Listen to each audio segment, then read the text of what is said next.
Test 1 2. Test 1 2. Dave Bishop. Dave Bishop.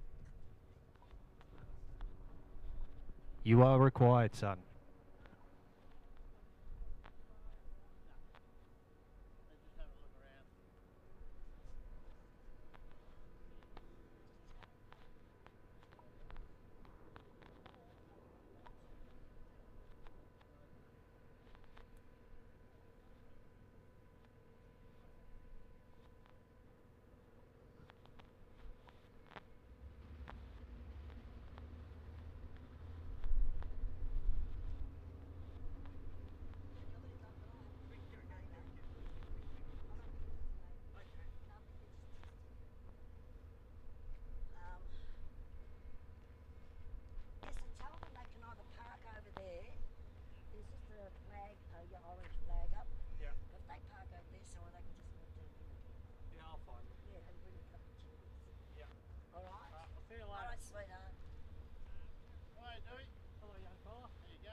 coming.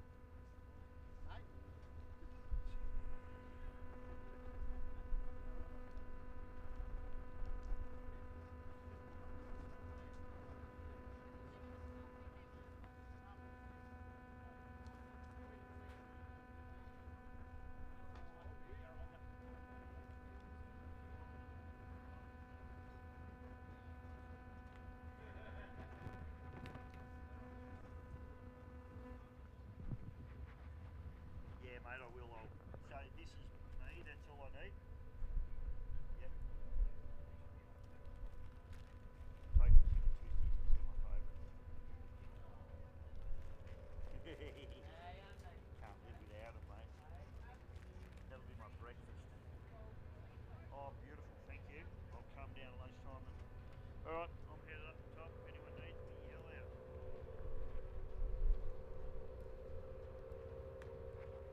You going, God? I'm going well. Okay.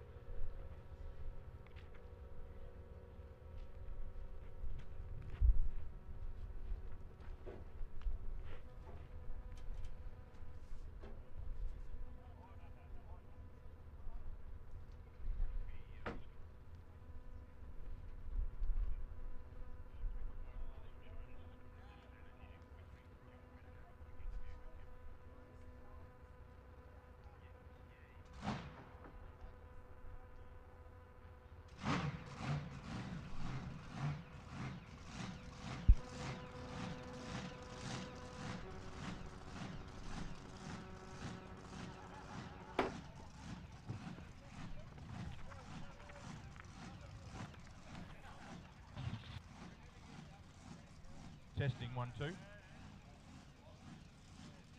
Testing 1 2.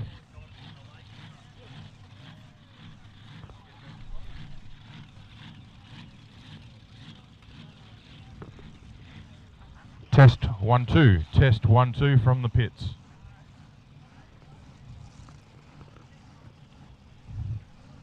Test 1 2 from the pits. Can I go? G'day everyone, it's Russell Embleton down here in the pits at the Victorian Speedboat Club at Lake Eppalock.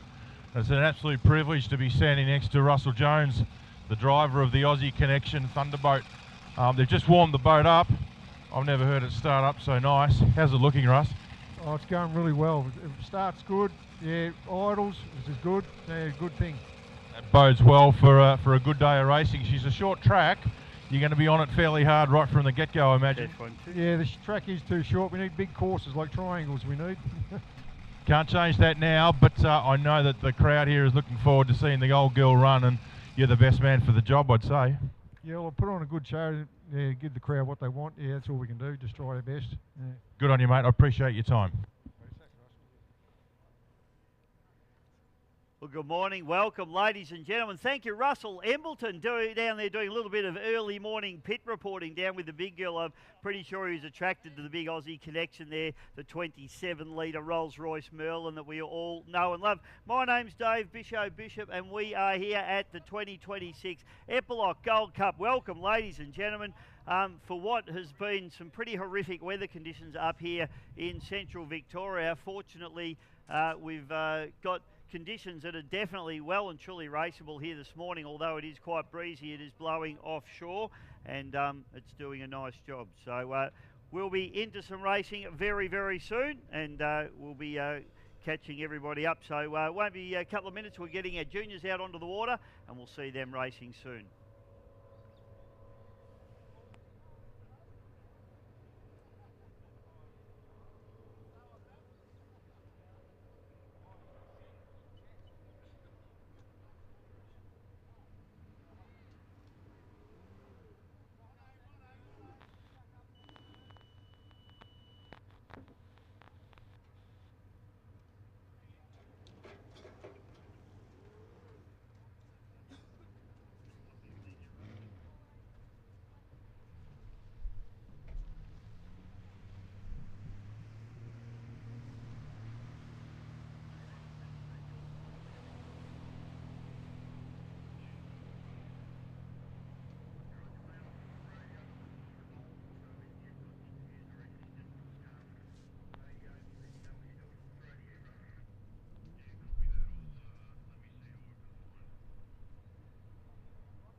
Unleash your vehicle's power beyond limits. Discover our exclusive range of Yuasa automotive batteries, engineered for unparalleled reliability and performance to power your journey like never before.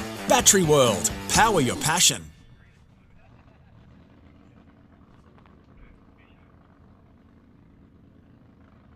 Good morning and welcome, ladies and gentlemen, both here on site at Eppalock, the beautiful Victorian Speedboat Club, the most historic powerboating club in Australia. And welcome everybody watching from home on GP Hydro live streaming. It's great to have you on board. We've got 2 days of fantastic racing. We've got the Eppalock Gold Cup, of course. It's going to be the crescendo tomorrow afternoon. But we've also got National Drivers Championship here for hydroplanes. We've got unlimited hydroplanes, Grand Prix hydroplanes, 6 litre and 1.6 litre hydroplanes. We've got all of the other categories covered as well for you. Juniors are about to head out onto the water, so we're looking forward to some great racing. GP Hydro live streaming welcomes everybody all around the world and throughout Australia for this fantastic event of what's going to be a big 3 weeks of powerboat racing, of course, coming up in the next 2 weeks. We've also got the World Championships in Mildura and Berry. So it's going to be a massive 3 weeks, but it's kicking off with the Eppalock Gold Cup here this morning, and the conditions look very, very raceable. A little bit chilly after yesterday being over 40 degrees Celsius over here, which is over 100 degrees for the Americans watching. Anyone else that doesn't use our metric system, I think it's over 100. It's a lot anyway. It's bloody hot. We have had some fires and stuff around the area too, so our thoughts go out to people that have lost property and stuff in the fires this morning as well, yesterday I should say, and hopefully that is all settling down as well as the conditions here. It is quite windy, however we're very lucky in that it's blowing in a direction offshore, so that means that we've actually got some really, really raceable conditions out on this beautiful Lake Eppalock VSPC course here today. So stick around, folks. We're going to have the juniors on the water. We've also got my roving reporter today, Russell Embleton. He's going to be down in the pitch grabbing all the action, all the interviews from all the teams. So really looking forward to some great racing. Let's have a look at the lake. Let's see these boats go out. Russell, I think, has already got someone down in the pitch. We'll throw over to Russell.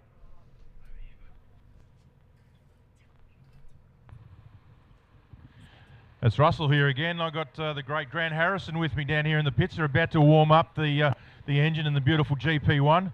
There's a fella that's won some races. It's Harrow. How you looking this weekend, bud?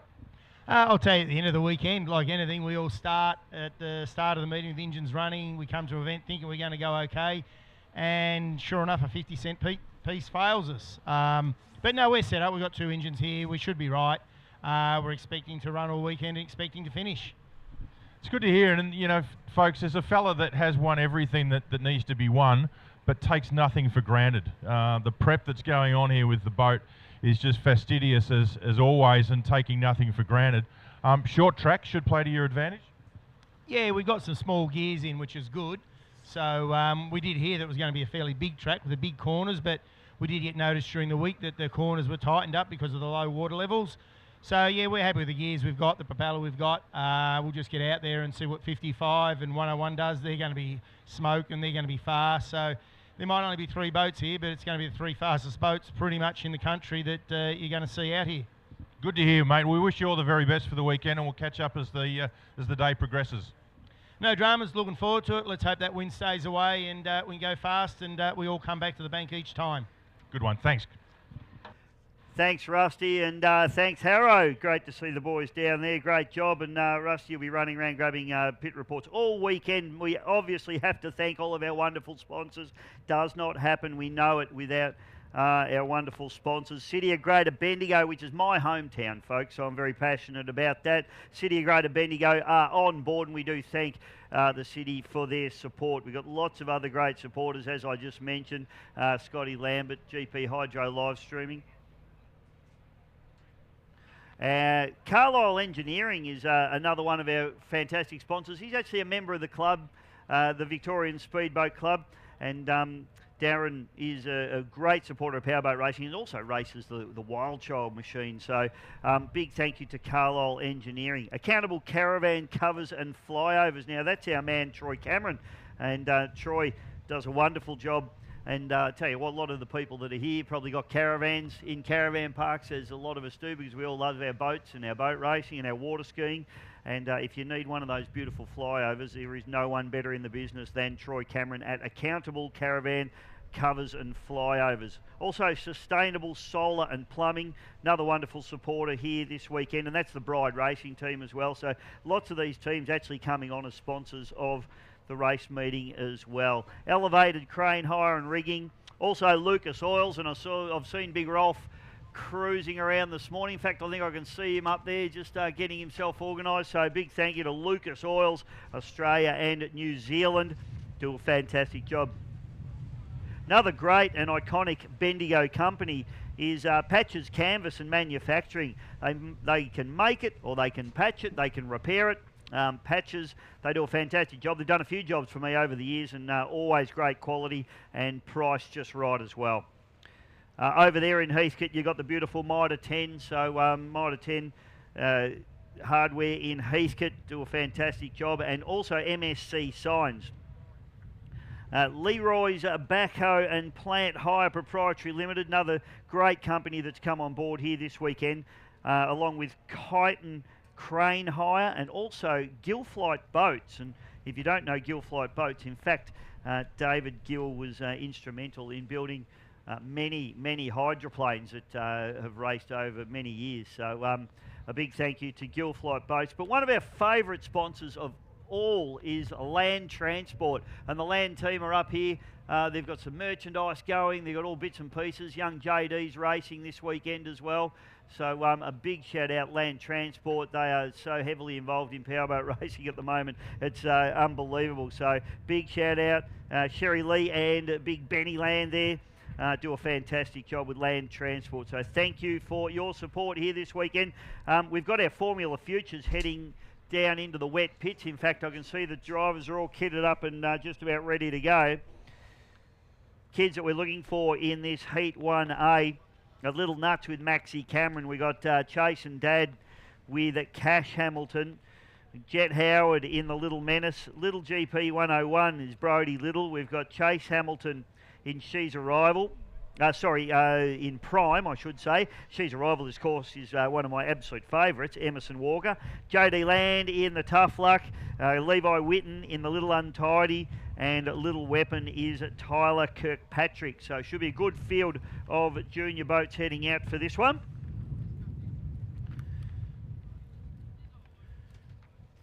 And we'll try and pick all of them up. They're always a bit tricky, the junior boats. And I've got a couple of newies there.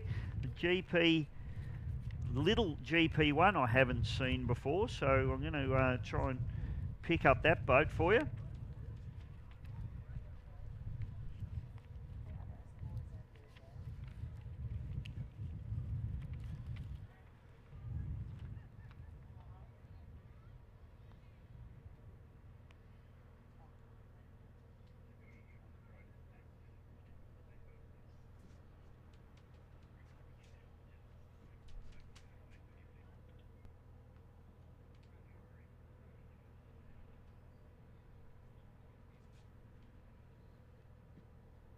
Okay, so just getting the kids into position now and into place and ready for their first race of the day here at the 2026 Eppalock Gold Cup race meeting, along with the National Drivers' Championship for Lucas Oils for 2026.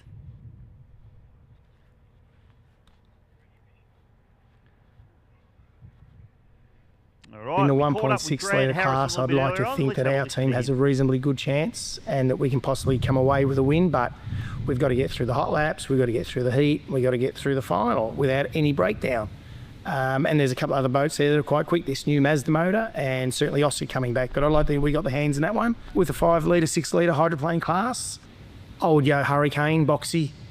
I'm going to go there. Good Howard hydroplane, sits well, well balanced, good engine package. He can drive, and I would put my money on that one. And in the Grand Prix Unlimited class, well, again, I'd like to think hopefully we can do well. I don't want to come second. I don't race to come second. We'll drive it as hard as we have to, and hopefully we don't have to drive it 10 tenths. But we've got to finish. And as proven many times before recently, we've had failures through things other than the engine. That's put us out, and then the guy there nipping at the heels, whether it's Ben Clark, whether it's James Tate, whether it's the old Merlin Aussie connection, or even one of the 6 litre hydros, they could quite easily win it too. So again, we're going to go through hot laps, heats, finals, still anyone's race, but we're probably one of the more favourite teams.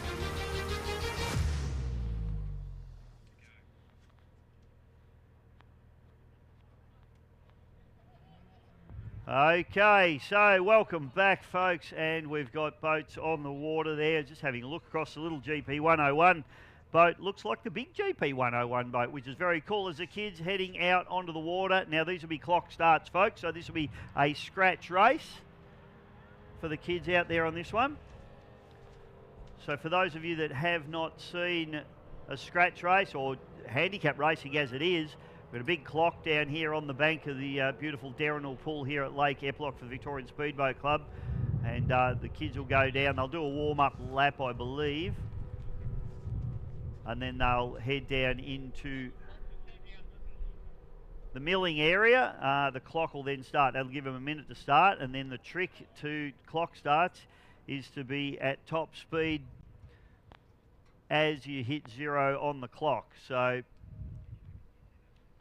that's what they're all going to be. You'll see, for those of you watching at home on the live stream, we've got the clock down in the bottom right-hand corner of your screen. So clock not ticking yet. We get their warm-up lap done. Let's try and pick up. I keep telling them not to paint their boats white, but they keep doing it. And the commentary position's a fair way from the water, so...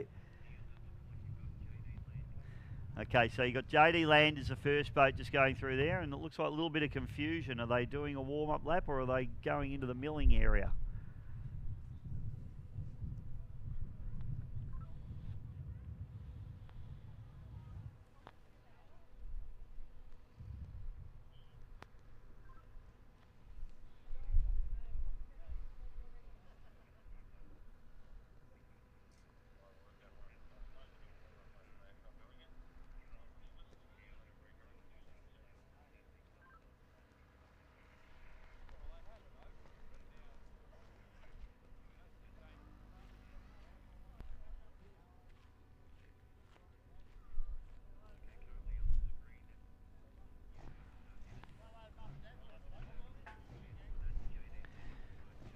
Okay, just having a look at the kids now. So got JD Land there, just waiting to go. Young Emerson Walker in behind him in the little rival, the GM 564 boat.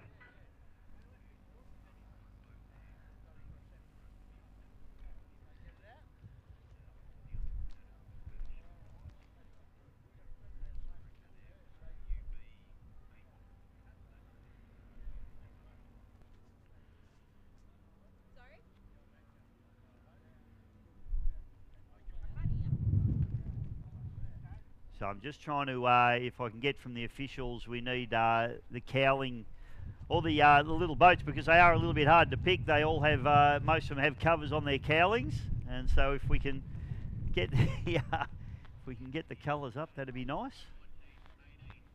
Okay, coming up to 15 seconds to start now, so clock's ticking. Boat starting to make a move. Prime.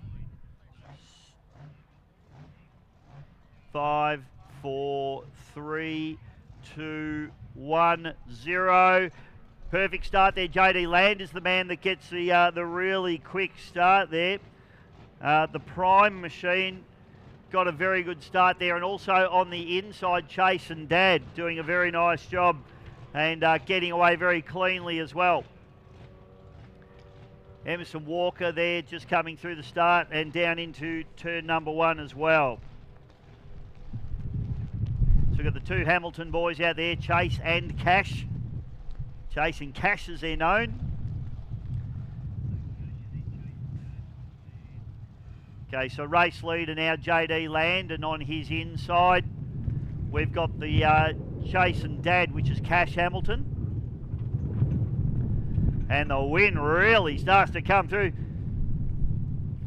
Flag wavers are going to get blown off the top of the tower here at the moment. Into third place is Prime at the moment.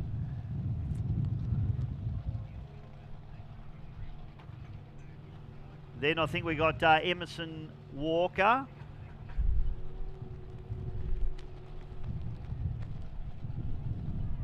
Then we've got the Little GP 101, which is Brody Little,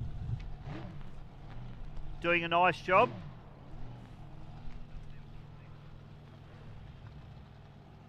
And the last boat there, I'm just trying to... Oh, we got a red flag. We got a red flag out. So not sure. I missed what's happened there.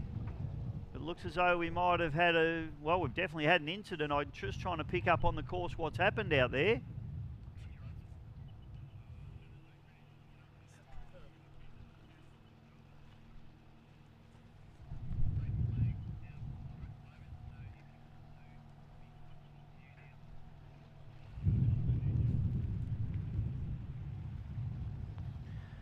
So, red flag condition. We've got Russell down in the pits. He's just waiting there. He's going to grab an interview, but there's an engine running at the moment, so a little bit loud for him. But just obviously, I'm still not quite sure what the incident has been out on the water. Matty might be able to tell me. I didn't see what happened there. Might have been JD Land with a little bit of an issue out there. So Matt looks pretty relaxed. His little girl was going very, very nicely, actually, running up there in around third position. Who's Emerson, of course, Emerson Walker. Matty Walker down here on the radio. I'm not sure if he's talking to her on the radio or not. It's pretty sophisticated stuff for junior boats. Okay, we're going to Rusty Embleton is down in the pits. Let's go and see who he's caught up with. Russell. G'day again, folks. Russell here with Dennis with a couple of hydroplane drivers this morning. Dennis is the pilot of the Always Pumping Unlimited Displacement twin turbo boat. What's on for this weekend, bud? We're just trying to get some test and tune in. We've got a new engine. We've gone on a big block now, so just slowly creeping up on it and try and get it to run a bit better. Okay. You found a big power increase from the small block to the big block? No, not really. We're just gradually increasing the boost on it, so we're running low boost. The engine's got a little bit of a miss, so we're trying and chase that this weekend. Once we get the miss and the engine running good, we'll start increasing the power, which I'm sure will make a lot more than a small block air. More talk too, I'd imagine. Now you're sitting out next weekend's Australia, America, New Zealand thing at Mildura and Berry the following weekend. What's the big ticket goals for this racing season? Realistically, it's just try and keep an engine together and get to as many meetings as I can, and get some more driving time. So and creep up on it slowly. Yeah, good one. And of course, should suit you this weekend. The weather seems to be playing the game so far. Yeah, weather's grouse. Hopefully it stays like this, and we can get on and get some good seat time here. Good one. I appreciate your time today. Very best.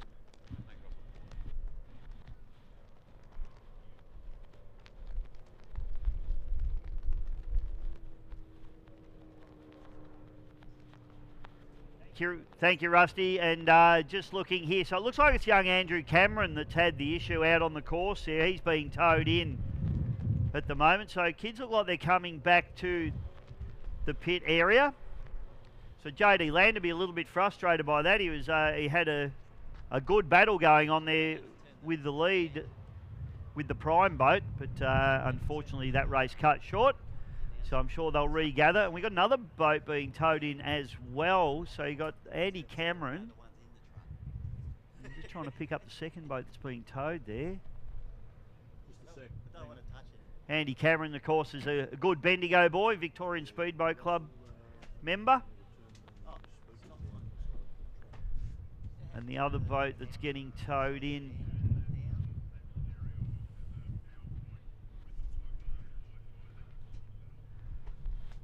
trying to pick it up for you. I can't quite make out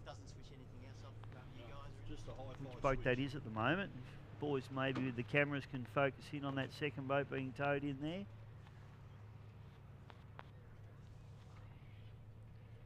We'll work that one out for you, but I'm assuming these kids will probably get turned around and sent back out.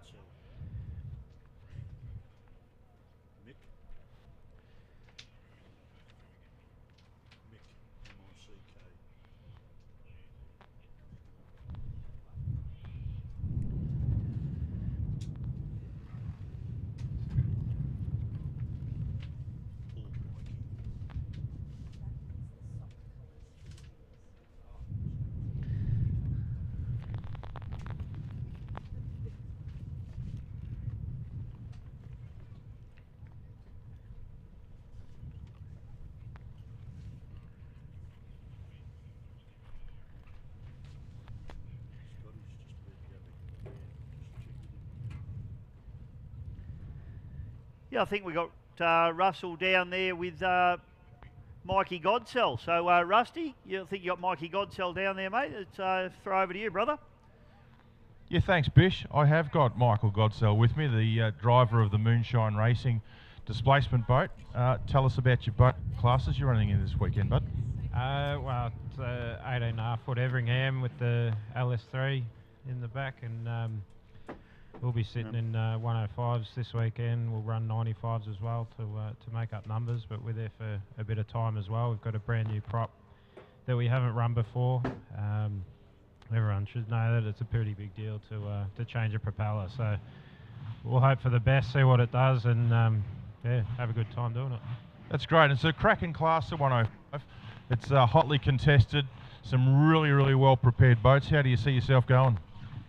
Well, we'll just hope for the best. There are some cracking boats here. There's yeah, some good competition. It'll be a tough class, but even the water conditions, that'll level it all out as well. It'll get pretty choppy and rough out there, so we'll just hang on and do our best.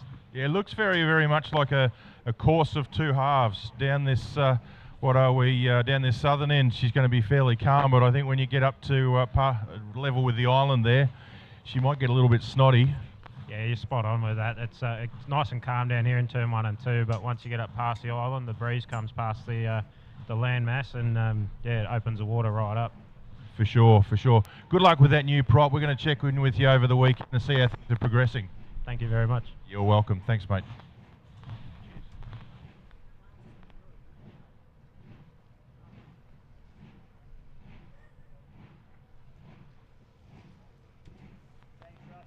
Thanks, Rusty. Working beautifully down there, mate. Hopefully everybody at home on the live stream's enjoying what's going on here. We've got some epic racing coming up today and tomorrow as well. Weather conditions tomorrow look like they're not that favourable, but you never know. So we're just going to keep our eye on that one. If you are coming up, keep your eye on the Vic Emergency app. So Lake Eppalock, for those that don't know, and for those of you watching on the live stream internationally, is around about half an hour from the major centre of Bendigo, in the centre of the state of Victoria, down the bottom end of Australia, and beautiful, beautiful part of the world.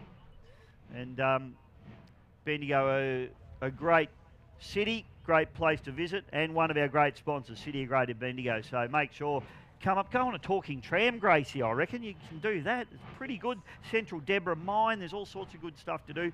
And of course, beautiful Lake Eppalock that has been hosting powerboat racing since the 60s, and it's certainly been a massive part of my life. I first came here and watched Miss Bud and Solo battling it out at this very venue back in the 70s and 80s, and the racing's just continued on here, and it's such a historic and well-loved venue for all of us Victorians, and me being from Bendigo myself nowadays, it's actually moved up here from Melbourne just because we love the area so much. So kids are being sent back out again now. Now 25, sorry, they're not 25s, they're J3s. J3s are 15 horsepower junior boats. So we have three categories of junior boats. We have the 6 horsepower, the J1s. We have the 10 horsepowers, which are J2s, and the 15 horsepowers, which are the J3s. Because Victoria's a nanny state, we're only allowed to race J3s in Victoria. We don't want any of the kids getting off the iPads and having a good time, do we? God forbid. But it's great to have these kids out here doing this. And we'll get them down into the milling area and we'll get them going again for you. So we saw a good battle developing. JD Lander absolutely nailed the start of the previous race. Unfortunately, it got cut short, but he was under a little bit of pressure from the prime machine.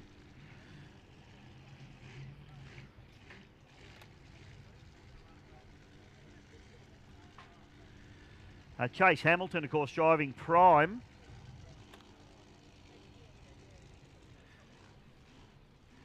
Hey, great.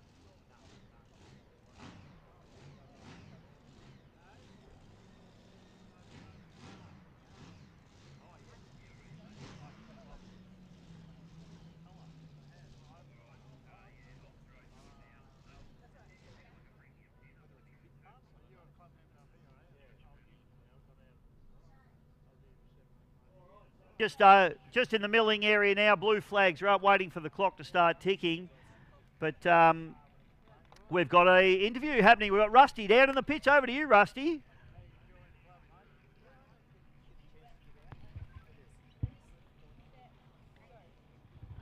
Folks, it's Russell again in the pits. I got Rhett Waterfall, driver of the Red Line outboard boat. Welcome to inboard heaven. How are you, Russell? I'm really well, mate. How about yourself? What are we looking forward to this week? Hoping we get a couple of wins. Hoping the wind sort of stays down a bit so I can get ahead of the F4s. F4s don't like a little bit more wind to pick it up, and I like nice flat conditions. But hopefully it sort of simmers out and, yeah, get inside pole. Yeah, observed a little bit earlier, a course of two halves, a bit rough at one end maybe and a bit choppy at one end and smooth down the other end. Bit for everyone. Yeah, this morning I think turn 2 it looked like there was a couple of white caps out there and looking a bit interesting for us, but anyway, it should be good fun. Tremendous. I think we're ready to start with this this junior race. We'll catch up with you over the weekend, Rhett. Cool. Thank you.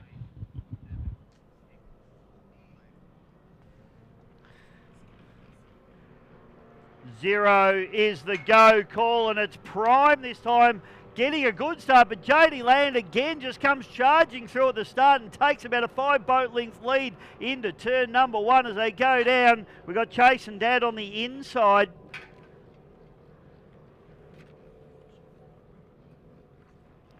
And the rest of the field goes through. So we've got JD Land, Chase and Dad, then Prime. They had 3 lead boats at the moment as they head down the back straight away for the first time.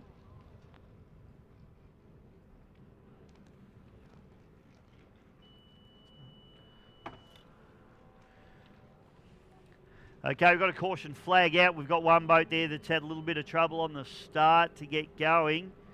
Try and pick up which boat that is. Looks like a pink cowling to me, but I haven't got pink on my list. Anyway, the rest of the field comes through, so there's going to be a boat going to potentially get lapped here, but it's JD Land back to the Chase and Dad, which is Cash Hamilton. Then the Prime machine running up into 3rd place with Chase Hamilton, so the 2 Hamilton boys having a nice little battle there. Andy Cameron rounding out the field there at the moment.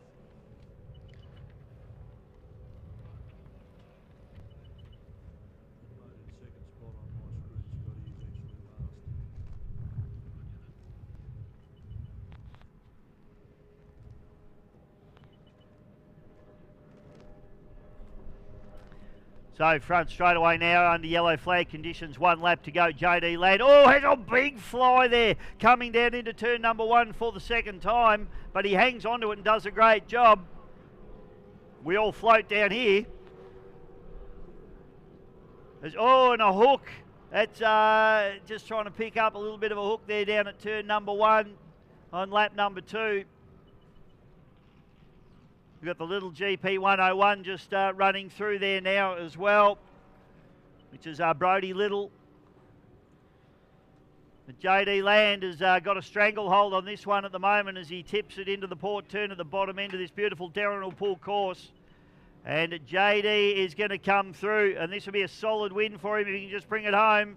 Checkered flags out. JD Land, first winner, ladies and gentlemen, for the first race of the weekend. A good battle going on between the 2 Hamilton brothers, and it's going to be Chase just over Cash. Chase Hamilton in Prime on the inside, Cash Hamilton on the outside. Rest of the field goes through. So good racing there from the juniors as the little GP 101 comes through as well. And it rounds out the field for Boris the Boxer Productions. Great racing from the kids.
G'day again, folks. Russell down in the pits, and I got Paul Jones with me, driver of the, not Stampede, the Stampede 6-litre hydroplane. How are you, Paul? Not too bad. Can't complain. Pleasure to be here. Pleasure to have you here. One of those small world things. You parked up next to the Aussie Connection boat, and many people would know your late father Stan as the driver of that boat. Here you are with your own boat. Lovely synergy. Looking forward to giving them some curry this weekend. Yeah, 100%. Like even when we parked the boats up, we sort of thought, how good's this? You know, like parked up next to the old girl, the old Bayswater bulk. So, yeah, if the weekend goes well, yeah, I think it'll be a good event with all the classes. Yeah. Yeah, absolutely. You got your eyes on the Gold Cup, and you got your eyes on some points in the newly formed Unlimited Hydroplane National Drivers Championship. Yeah, the Unlimited National Championship, 6 litres and stuff like that. Definitely. Yeah, looking forward to that. Good stuff. And the boat's running well? Yes, it seems to be going well. We would have loved to test it like most people yesterday, but the weather unfortunately didn't allow. Yeah, we're actually very, very lucky to have any racing on at all this weekend. And, you know, I drove up myself from Melbourne yesterday, and just sky absolutely full of smoke, and lucky to see the sun peek through. And obviously our hearts and our minds are with the people that have perhaps lost property or you know, lost livestock or maybe even worse than that. But fortunately, it's come good today, and break from that doom and gloom, we can actually get some boat racing. Yeah, absolutely, and you couldn't have said it any better. Yeah, to all those people out there, it's yeah, it's a heartache, but I'm sure they'll kick back and get on. I hope they do. That's what Australians do. But as I said, for this weekend, what Australians do is race boats. So good luck to you, Paul. Thank you very much. Pleasure. Good on you, mate. We'll catch up over the weekend. Till then, cheers.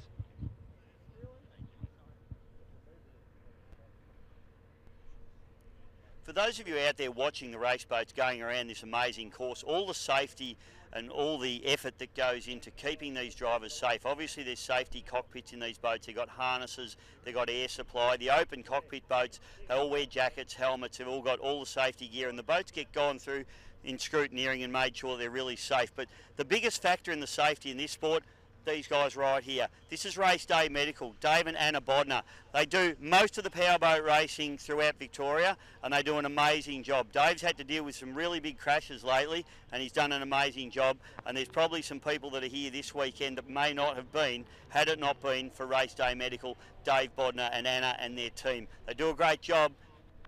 Just think about them when you're watching those boats go around. They're out there doing the job, and that's why all these teams out here feel really safe.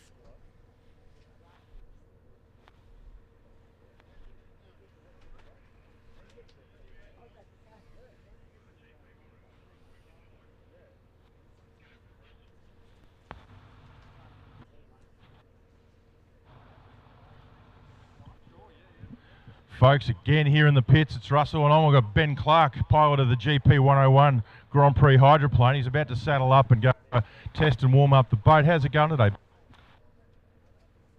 And yeah, we'll just go out and have a little warm up and see how we go. Tell us a little bit about the combination you're running this week. So it's a block Chev 510 cube 871 blower. So it's similar to the HRL.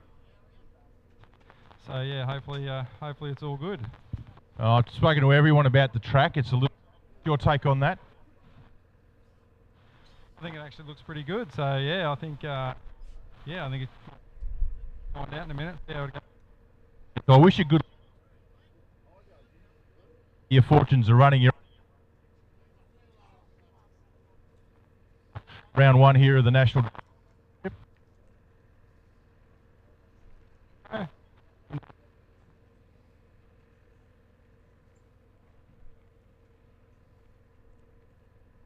Trip, mate. All the best.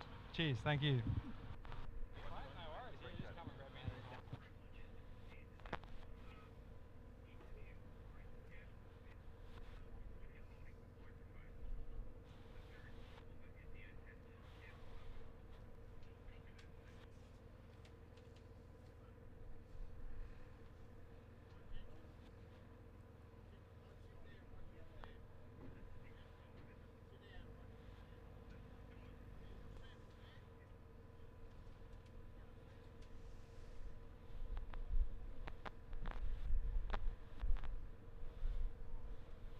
Thank you, Rusty. Working beautifully down there in the pits. And I tell you what, I'm getting a little bit excited, folks, and you should be too, because I can just see James Tate has been lowered into the drink in the GP 55. This boat is absolutely beautifully turned out, and I haven't seen it run enough, and it's great to have it here at Lake Eppalock. We're going to see James go out and get a little bit of data, do a little bit of a warm-up in this boat. It is a Grand Prix hydroplane. For those of you who don't know what a Grand Prix hydroplane is, you're about to find out. We've got some very good GP hydros here this weekend. We've got the Melton Toyota GP1. We've also got the GP101, Benny Clark. Grant Harrison, of course, needs no introduction. We've also got an unlimited hydroplane in the Aussie Connection. So Tate now fires up the 55. They'll be looking for some data on this run.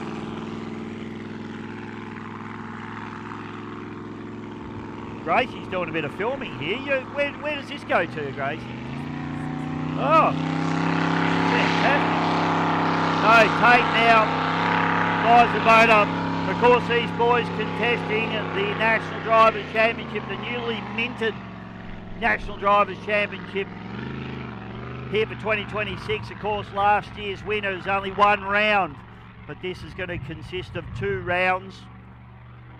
Second round will be at Lake Glen Maggie later in the year.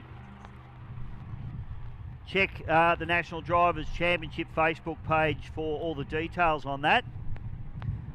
I'll grab you the dates when I get a moment to look them up for you, or Scotty might let me know. But big course here, and where you've just seen the kids running, that's only the short kids course, so you'll now get to see the full course.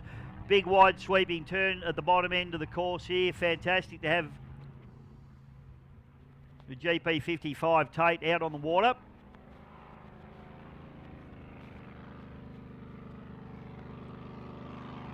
For all our wonderful sponsors here, we've got Sustainable Solar and Plumbing, Accountable Caravan and Cover and Flyovers, Boris of Oxford Productions, Carlisle Engineering, Bakery and Hospitality Equipment, the City of Greater Bendigo, Elevated Crane Hire and Rigging, Lucas Oils, Australia and New Zealand, Patches Canvas and Manufacturing, MSC Signs, Mitre 10 Heathcote, Leroy's Backhoe and Plant Hire Proprietary Limited, Land Transport, Kite and Crane Hire, and Gill Flight Industries. And this boat, they'll just be checking the temperature. The crew chief will have given Tate instructions on what needs to happen here.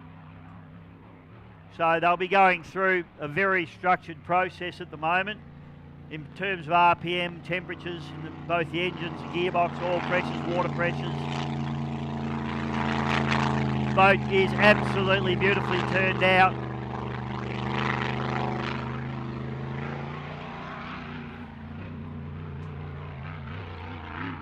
And you hear that supercharged alcohol engine sounding as a Grand Prix hydroplane should.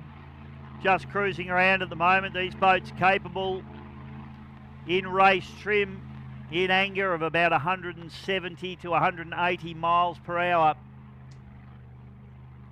Probably cruising around now at about 80 miles an hour, I'd suggest. And he'll just he'll wind up once they're happy with what they're seeing in the data. Start to lean on it a little bit. The boat's starting to sound strong and crisp.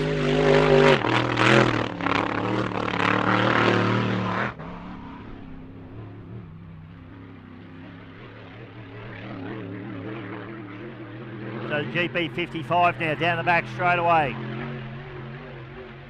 Tate now starting to lean on it a little bit harder as he tips it into the port turn of this beautiful Darrenal Pool Lake Eppalock course. Tate now starting to lean on it even harder as he really starts to open up the butterflies of that supercharged alcohol engine. Now backs it down. So I would suggest that they've got the data they require out of that.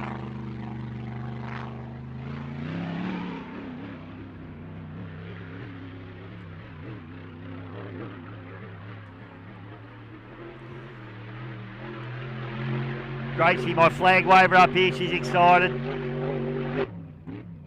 I tell you what, Grace, if that doesn't get the hair stand up on the back of your neck, you better go off and see a doctor, because you've probably got a problem with your heart. You don't have one.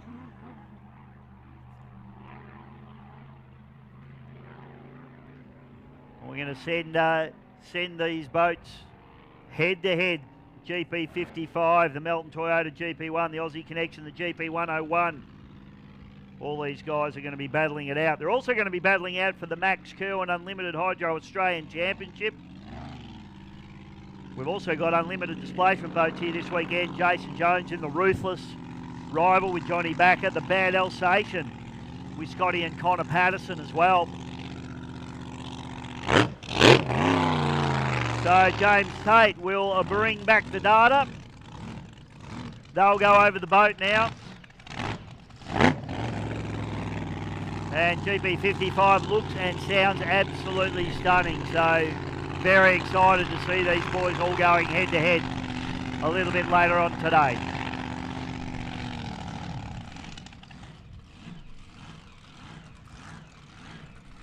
And we all know yellow boats go faster, Gracie, too. Red's not quite as good.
Okay, ladies and gentlemen, we hear the big blown alcohol engine fire up in the GP 101. Benny Clark all the way down from Tamworth And this boat, well, it's been a spectacular boat over the years, and unfortunately was almost destroyed in a huge accident with Grant Harrison behind the wheel many years ago. And this team has actually done an amazing job to put this boat back together, and have done a wonderful job. It looks beautiful. Did a fantastic job at the EC Griffith Cup last year in this boat at Yarrawonga. And Ben, one of the nice guys. In fact, all nice blokes, these GP Hydro drivers. I don't know what it is about being a GP Hydro driver. They're just all good fellas. All competitive buggers, there's no question about that. This boat is absolutely stunning, as was the GP55. So Clark now will just wind this boat up again, as we saw with James Tate in the 55. Great to see the 55 boat looking fantastic in its yellow livery as well. That boat, a lot of you will remember, Paul Cunningham won a Griffith Cup in that particular boat. Tell you what, Clark's not mugging around, he's straight into it. It's obviously got oil pressure and temperature he's pretty happy with, and he's just starting to lean on this boat. They did sustain some damage to this boat, and they've had to put in a mountain of work to put it back on the water, but I tell you what, he's not scared of it. He actually, at the St George Motorboat Club Spectacular around about 6 months ago, had a huge off in this boat as it did a flat spin at around about 150 miles an hour, and unfortunately did quite a bit of hull damage to the boat. So the boys have got it back together. They have raced it since, so they're just slowly creeping up on it, but they'll be very, very keen now to really try and take it up to what everyone understands is the world-class GP1 team. Grant Harrison will be here to try and win this one. It's a 2-round series, National Drivers' Championship. If you want to know how the point system works, you can jump onto the National Drivers' Championship Facebook page and it's all there for you. But championship run over 2 rounds this year. Second round will be a Lake Glen Maggie in Victoria as well. So Clark looks like he's done. Hopefully he's happy with what he's seen in terms of the data and pressures and temperatures in that particular boat. And GP 101 sounds strong, looks good, and that is their practice run for the NDC done and dusted.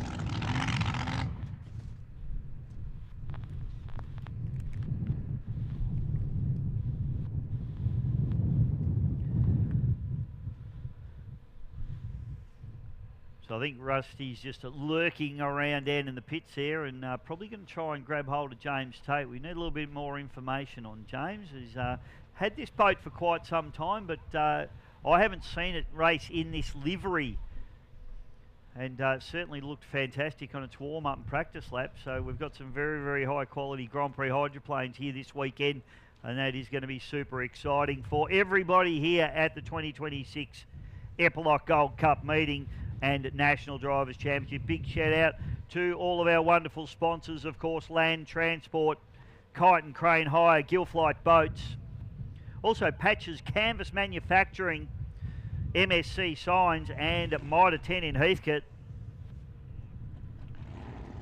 Leroy's Backhoe Hire Proprietary Limited, Elevated Crane Hire and Rigging, Lucas Oils, City of Greater Bendigo, Boris the Boxer Productions, Carlisle Engineering, Accountable Caravan Covers and Flyovers, and of course Sustainable Solar and Plumbing. Rusty, I think you might be down there, are you, mate?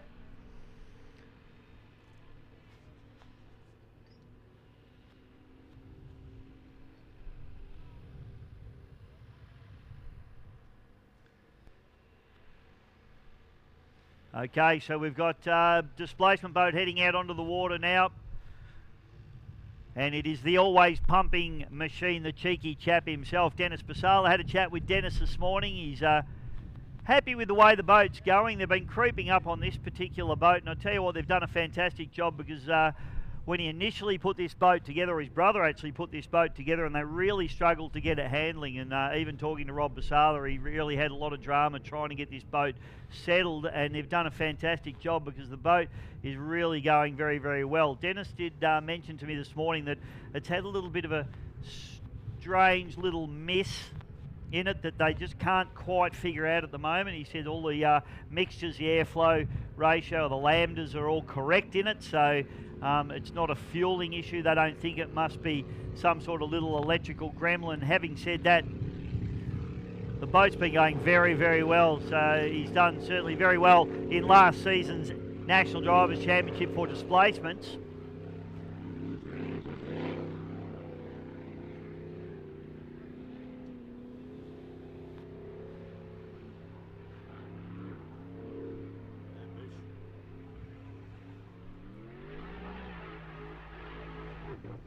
Oh, and he gets on it and it pops.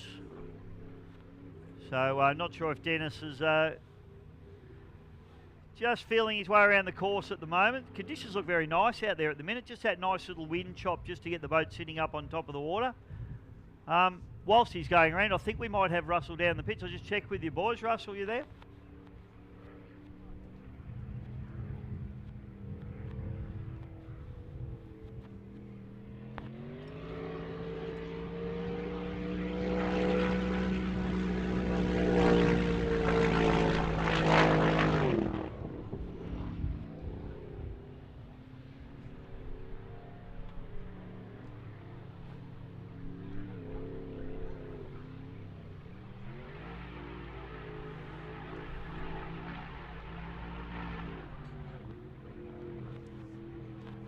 G'day again, folks. Russell down in the pits. I'm with James Tate, pilot of the GP55 High Tension Grand Prix hydroplane. First of the big boats on the water this weekend, James. How'd you go? How'd it feel? Yeah, all felt good. Just a bit of a warm-up run. We've had some new engine parts from Mountain Products in the States that went in a couple of weeks ago, so that's our first water test. Felt really rich. Water conditions are favourable. Track feels really good. So the boys will just take the data out of the boat now, start putting a decent tune-up into it. Everything felt really good to get back on the water. We'll be starting on the outside, so yeah, wish them the best. Great to bring it back to the bank. Yeah, it's great to have you here, and a family of great tradition in powerboat racing, the Tate family, although not in hydroplane racing. Some degree of sacrilege, I should imagine. What sort of combo are you running? Yeah, so it's actually, this engine's an engine that Dad used to run years back, so 540 cube with a 1471, like a 380, 23 degree cylinder head. Makes around somewhere between 16 and 1700 horsepower if I can hold it flat. That was about sort of 60% throttle then, so it's kind of hard to ask for more when you can't use what it's got, but there's plenty left in the boat. Felt fast, turned well. Both the crew chiefs on the boat, my dad and Chris Whalen from Whalen Motorsports, they're both displacement guys, plenty of experience. We just decided to go a little bit of a different way with the hydro. Good fun, turns fast. Actually, everything about them is really, really hard except for the driving part. That's the best fun. Good way of putting it. Good way of putting it. And I can see the guys are working on the boat. I'm going to leave you to it, but we're going to catch up with you over the weekend. Wish you all the very best of luck in both the Eppalock Gold Cup and the first round here of the National Drivers' Championship. Yeah, thanks everyone coming out and supporting us. Good on you, mate. Thank you.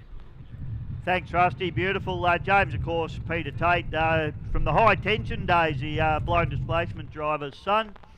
And as Rusty said, going into a hydroplane, a little bit sacrilegious for a displacement family. But I'll tell you what, he'll know how to steer the thing. Grant Harrison now heading out onto the water in the GP1.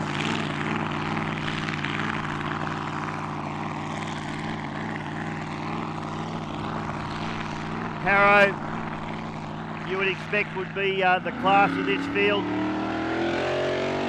Super experienced team, multiple 9-time EC Griffith Cup winner and a fantastic supporter of powerboat racing in this country. There's not anything that Harrow hasn't really done in a hydroplane, and he actually, the GP 101 boat that we just saw go out was Harrison's boat prior to this boat, so He certainly knows his opposition very, very well. He knows the game very well. And this team will go out and they'll go through their process and procedure, do their warm-ups, but they will desperately want to win their second National Drivers' Championship. Of course, winning the inaugural National Drivers' Championship last year was only a one-round series at Lake Glenmaggie.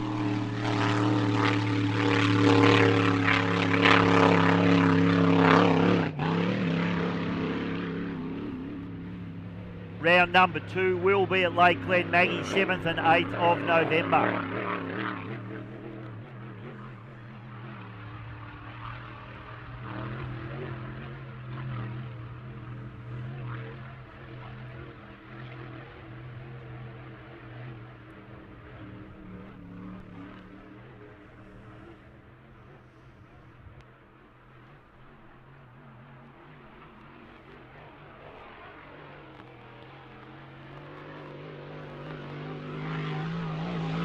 Harrison now starting to lead on the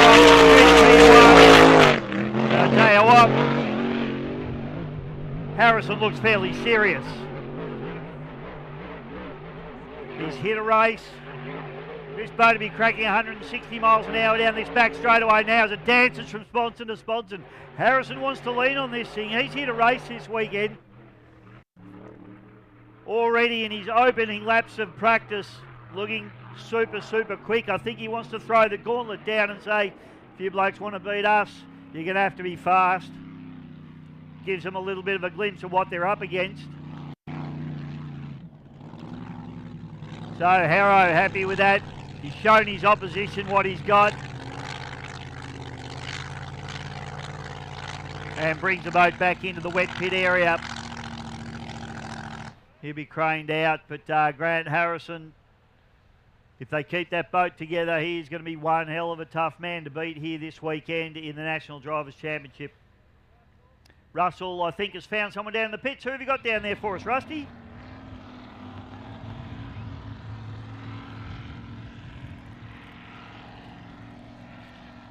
Thanks again, Bisho. Rusty in the pits with young.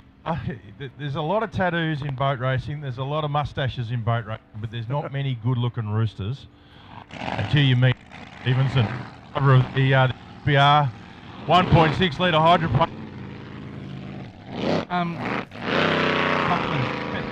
They come easy. They come easy. What are we doing this weekend, mate? The first hit out for the season. Out on a few races, just waiting for parts to come in. So we've got big boy Cams. Go out there and have some fun. Excellent, excellent. So fairly new engine? Same engine. Obviously just cams, new valve springs. Yeah, just waiting to see how this go. All seems well. Boat seems a lot more alive. So yeah, very keen to see how this weekend pans out, and hopefully we can finish on the podium. Yeah, tremendous. And for those that don't know, the 1.6 litre Toyota engine, what are we talking around? 100 kilowatt sort of thing. Incremental differences, incremental, the small stuff. The attention to detail is what races. Yeah, it's all those. You know, you talk light wheels for acceleration, and then you're talking the cans where you talk the jet size and the fueling. Then you start talking about gearbox, and they are engines across the field. It's all these one-partners and the different really make your boat stand out and hopefully you're on the top step. For sure, and it's probably a good thing that Harrow was just getting out of the boat and not catching any of that intellectual property that you've just given away. Although I'm sure he's got the spies out. Hey mate, we wish you good luck and we'll stay in touch. Perfect. Thank you for that. I hope everyone has a good weekend. Good on you, Oscar. Thanks, mate. Oscar Stevenson, one of my absolute favourites. He is a ripper, that kid. And he is quick. So boats that we have out on the course at the moment doing their warm-up. Mickey Godsell in the moonshine. And Jason Jones in the brand new minted, well, this boat was, of course, Tate Ramsey's Reckless Machine. It is now named Ruthless. And Jason Jones, one of my ski racing buddies, who's come over to the powerboat racing world, he's campaigned in the bracket classes over the last couple of seasons, but now he's bought this particular boat, which is a National Drivers' Championship winning boat. It's currently got one of Mark Cranny's race engines in it, of ski racing fame, but he has got in the shed down at Brent Nidry's a brand new Brent Nidry engine for this boat, ready to drop in for next weekend's World Championships up at Mildura. So keep an eye on this kid. He's a professional. He's got the backing. They've got the boat. They've got the equipment. The engine bay's got the right gear in it, and he's a racer. So I think you're going to see Jason really challenging in this unlimited displacement category, which is the toughest, one of the toughest categories in Australia. Oh, just drives the nose in a little bit there. So still obviously getting used to being in the cockpit of the boat, obviously running an open cockpit boat. Engine sounds like it might have gone off a little bit just then, so hopefully there's no real issues with the ruthless machine, Jason Jones. As I said, this engine was formerly a twin turbo engine, and they've actually just bolted the supercharger onto it, so it's not their A engine. The A engine's actually not quite ready to go in the boat yet, but they want to get some seat time here this weekend, so hopefully they get that boat out and go around. It does sound like it popped and cracked a little bit. So now we have Paul Jones in the Stampede heading out onto the course.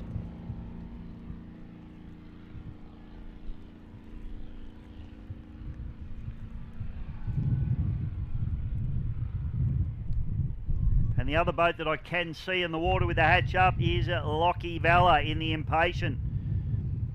Great to see the Valla boys come down from the Hawkesbury.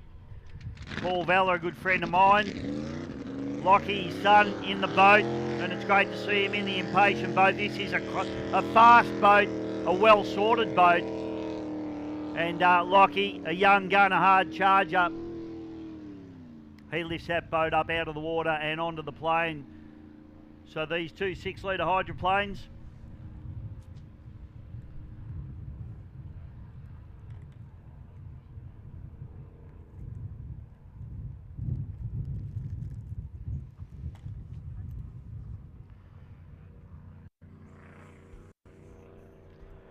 so we'll see that these boys have got Paul Jones. It's great to have the Jones boys here because they're from Mansfield, and there's been quite a few fires and things around Mansfield, Bonnie Doon area, so it's great they're actually able to even get here in the first place. This Stampede boat, of course, Paul and Terry's father, Stan Jones, who is one of, if not the most famous name in hydroplane racing in Australia.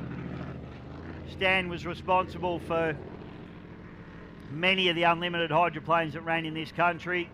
He drove them, he built them, he took them to America and raced them in the World Championships.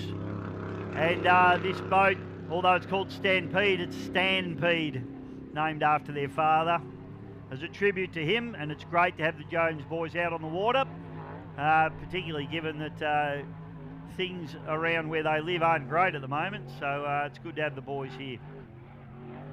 Terry Jones on the cans here for Paul, his brother.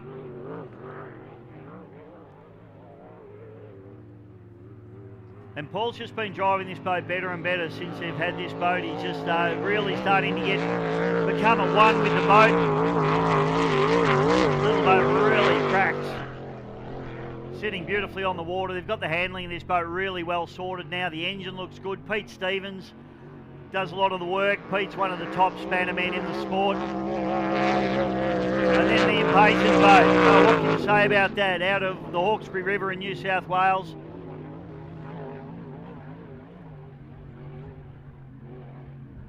Paul Valla, the owner of the boat. Lockie Valla, the driver. And there's not too much that Paul hasn't won. And interestingly, family connection, brother-in-law of Ricky Howard. It's great to have all those boys down here from the Hawkesbury region and supporting this particular meeting in the NDC for hydroplanes.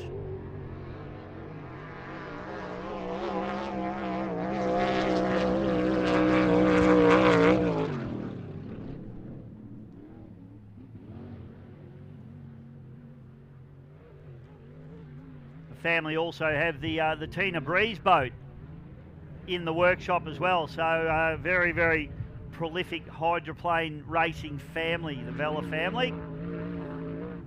Paul, a real estate agent from up there in the Wiseman's Ferry area of the Hawkesbury.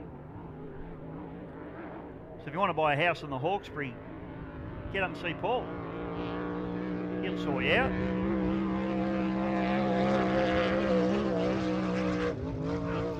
Yeah, it looks like Jonesy has come off the plane there. That's hopefully he's just bringing it back into the pits, but I would suggest that if he's come off the plane right up that end of the course, that maybe he's seen something he's not too happy with.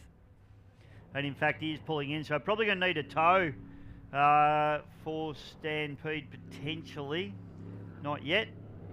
Here it goes, fires up again. So something going on with the Stampede boat, but that's what practice is all about. Finding these little gremlins and getting them sorted before a race breaks out.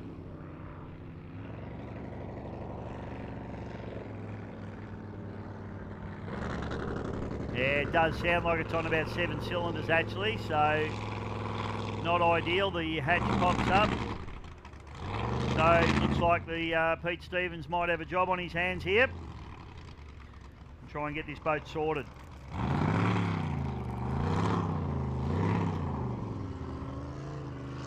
Bella brings the Impatient in as well.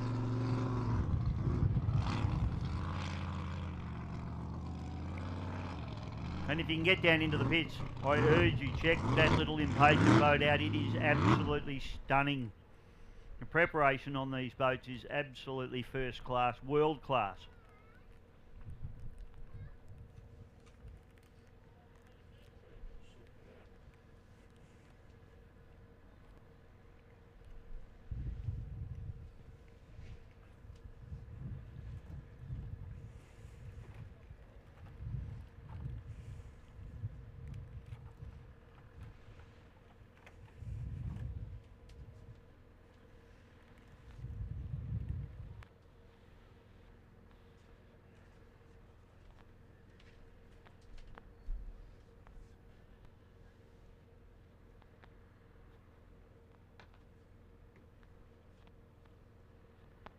It's time to power your outdoor passion with Battery World. From off-grid getaways to powering your campsite, we've got the batteries and accessories to bring your stargazing to life. Whether you're casting off for a day on the water or making waves on the ski, we've got the battery to keep you powered.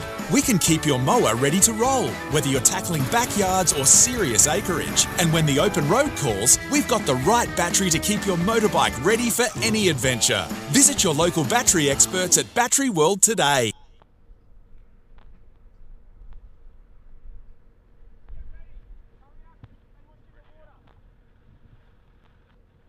Folks, Rusty in the pits again. I'm with Rob Pasala, the architect, the driving force behind the National Drivers' Championship.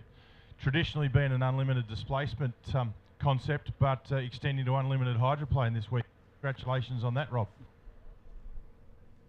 The effort to get down here, some of them have driven 20 hours just to attend the event, it's been great. And for the two clubs this year that had the guts to put their money up, Maggie and Victorian Speedboat Club. So the broad format of the championship itself, please. This is run a hot lap, and when we do finish the second heat, and then the boat with the most points gets pole for the final. Okay, so fairly complex, but understood by the drivers and hotly sought after. Yeah, we're getting turnout. Some of the hydroplanes have taken within some of the classes, but I'm confident by November we'll have big fields. Well, again, congratulations to you. It's a tremendous concept and worthy of every ounce of energy that you put into it. Thanks, Rob. Thank you.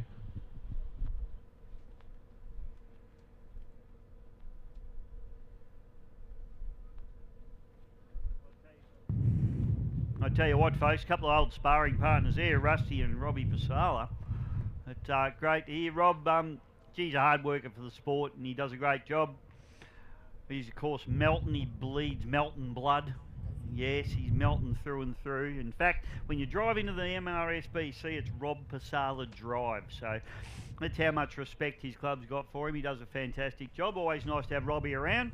And I definitely never get ahead of myself when Rob's around. He'll definitely try and drag me back down to earth every time. God love him. So we got Boxy now. Graham Boxy Malloy in the Hurricane, just going into the water.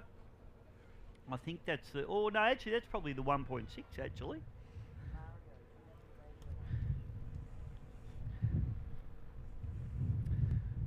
Yeah, that is the 5 litre I've been told. I know the 1.6 litre did blow up yesterday. However, it got Jasmine Frankovic's engine put in it last night. So it is going to be running here this weekend as well.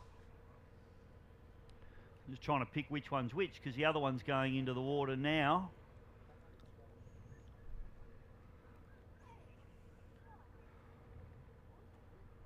One will have pipes coming out both sides, one will only have pipes coming out one side. Interestingly, in the 1.6 litre Oz Boat Championship, they're starting to experiment with a new engine combination. Of course, these boats originally were Formula Fords. They use a little Ford Cortina 1600cc engine. Then they went to the 4AGE Toyota twin cam engine, which has been an absolutely brilliant engine over many, many years, but getting a little bit hard to get now, and also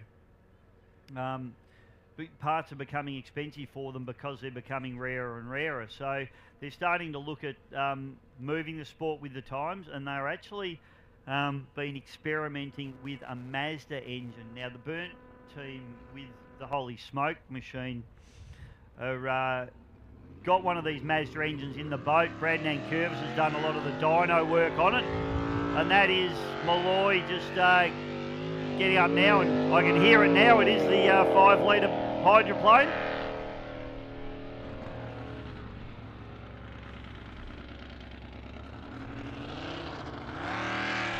So heading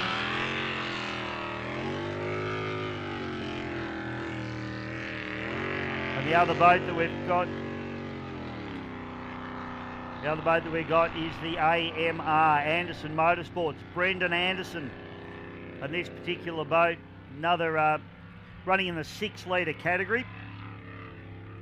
Very, very nice bit of kit indeed. So it's good to have these fantastic hydros all coming out and gathering in one place, because quite often we see them sporadically racing against displacements and just doing whatever they can do. But to have this National Drivers' Championship for hydroplanes, we're starting to assemble all of the hydroplanes together.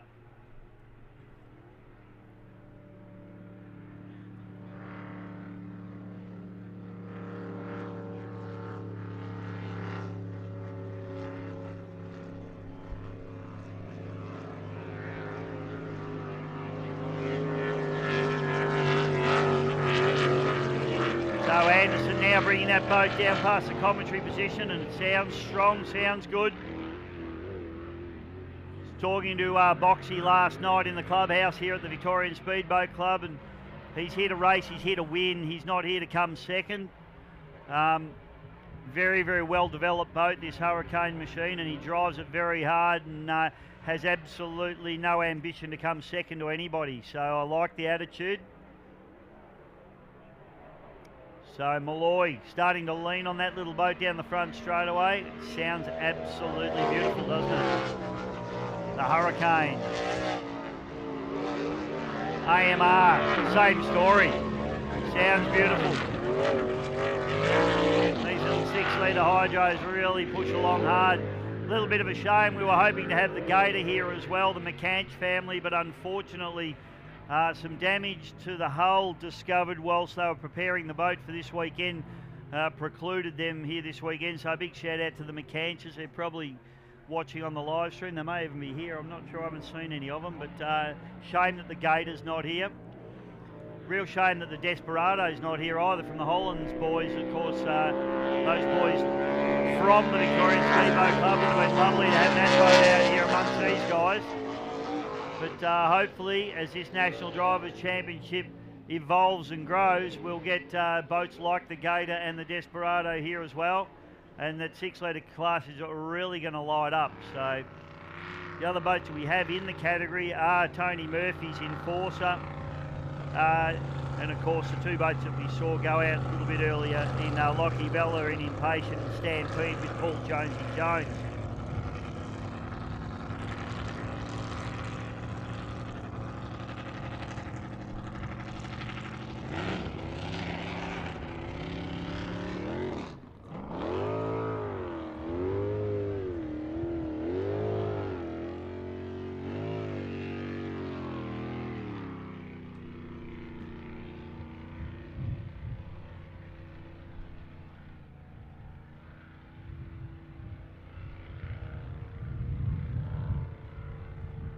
So we're currently just running through our practice sessions for the National Drivers' Championship here.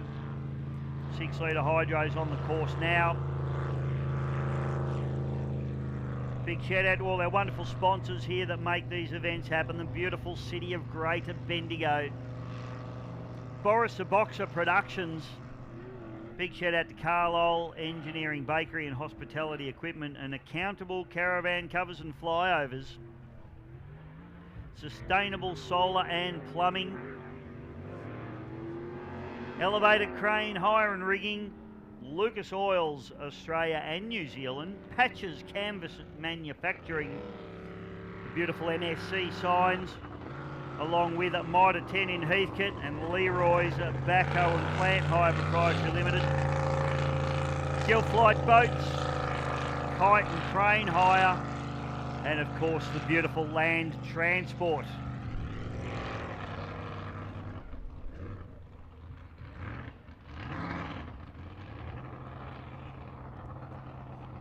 So AMR just coming back into the pits, as too is Malloy in the Hurricane.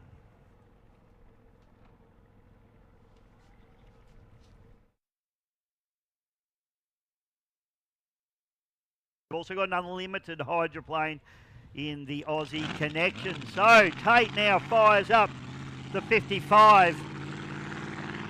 They'll be looking for some data on this run.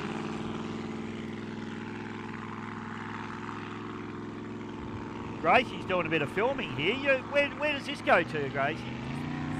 Oh, fantastic. So Tate now fires the boat up. Of course, these boys contesting the National Drivers' Championship, the newly minted National Drivers' Championship here for 2026. Of course, last year's winner was only 1 round, but this is going to consist of 2 rounds. Second round will be at Lake Glen Maggie later in the year. Check the National Drivers' Championship Facebook page for all the details on that. I'll grab you the dates when I get a moment to look them up for you, or Scotty might let me know. But big course here, and where you've just seen the kids running, that's only the short kids course, so you'll now get to see the full course. Big wide sweeping turn at the bottom end of the course here. Fantastic to have the GP55 Tate out on the water.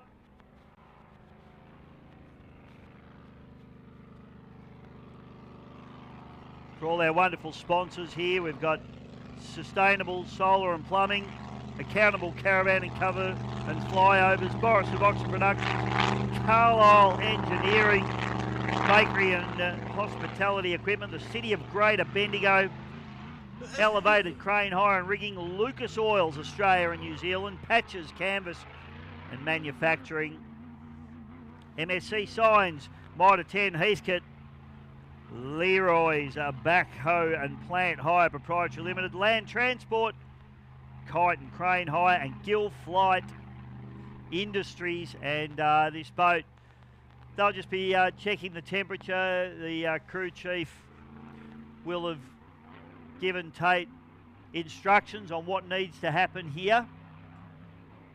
So they'll be going through a very structured process at the moment in terms of RPM, temperatures in both the engines, the gearbox, oil pressures, water pressures. Boat is absolutely beautifully turned out.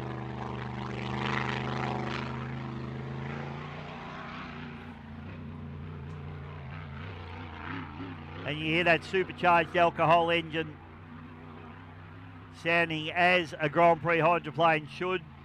Just cruising around at the moment. These boats capable in race trim, in anger of about 170 to 180 miles per hour. Probably cruising around now at about 80 miles an hour, I would suggest. And he'll just, he'll wind up once they're happy with what they're seeing in the data. Start to lean on it a little bit. The boat's starting to sound strong and crisp.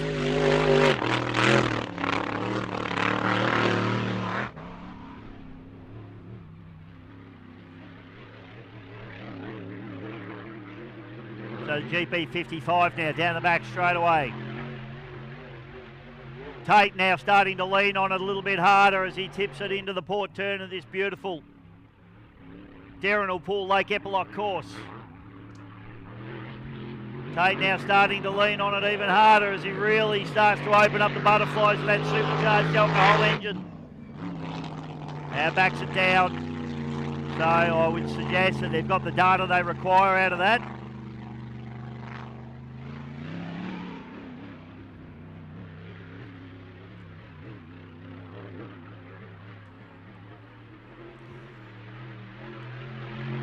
Gracie, my flag waver up here, she's excited.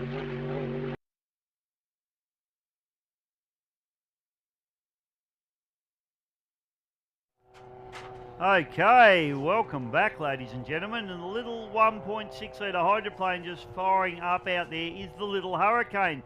Those of you that watch boat racing and follow it closely may remember it as the Melton Toyota 86 boat, which is now owned up north, and it's got a good Victorian driver in it in Tyler Scott. Now, Tyler Scott, the name for those of you boat racing tragics will ring a bell. Les Scott's grandson. Of course, Les Scott of Aggressor fame. Stephen Scott's son, Steve, who's raced Aussie Connection. I think he may have raced Miss Bud. I'll stand correct on Scotty will let me know if that's true or not. So this boat yesterday, unfortunately, had an engine failure. In fact, threw a conrod right through the side of the cylinder block and destroyed the engine. So they've gone back to the workshop and snavelled Jasmine Frankovic's engine out of the No Direction machine. So this is now the No Direction Hurricane, which is fantastic that we've got the boat onto the water. And I tell you what, this engine must be a good one because it was just revving about 10,000 revs to get onto the plane for about half an hour just then. So hopefully it survives. Anyway, it's hooked up now, so Tyler will get going. Tyler has not raced a hydro before. Tyler, very good little 25 horsepower boat driver. And this is definitely a natural progression for him to come through. And he's not scared of it. I'll tell you what, I've seen him have some big crashes in his 25 and he never lifts, he never backs off. So he certainly knows how to race. And he's not scared of much. So it'd be great to see Tyler getting some experience in this particular boat. It's a beautiful boat. It's the boat that was built by the Harrison Motoring Group team. Absolutely immaculately prepared machine. Came to Australia as a kit boat and was put together and built here. Grant Rollison put the boat together. And those of you that are from Victoria will have seen it racing. It was the first of the two boats to come out. It was actually three, but one went back to America. But the other one, of course, is the boat that Grant Harrison will be driving this weekend, the Melton Toyota 100 boat. This boat's identical. Not sure about the power plant now because I'm going to assume there is new camshafts that you're allowed to run in this category, and this being an older engine out of Jazzy's boat probably doesn't have the camshaft upgrade in it, so I'm going to assume it might be just lacking a little bit of horsepower. But having said that, the hull is very, very good, so you know it'll make up for a little bit of a lack of power through good hull. Might not keep up with the 100, but Tyler's new to the boat and new to the category, so I'm sure they're going to just want to get the laps done here. And hopefully he has a good run. So he's just running the boat around. He looks like he's having a good go out there. And I didn't hear him lift one little bit going into that turn number 1. So that's how you're meant to drive a hydro. If you lift going into the corners in a hydro, you may as well go home, because the other blokes racing you aren't going to.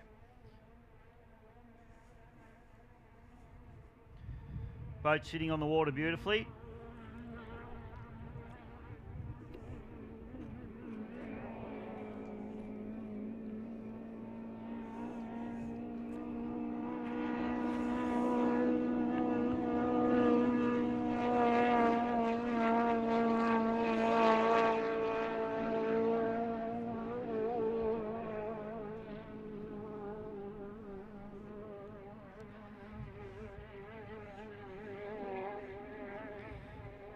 Okay, so this will be Tyler's final lap as the black flag gets produced, which is returned to the pits.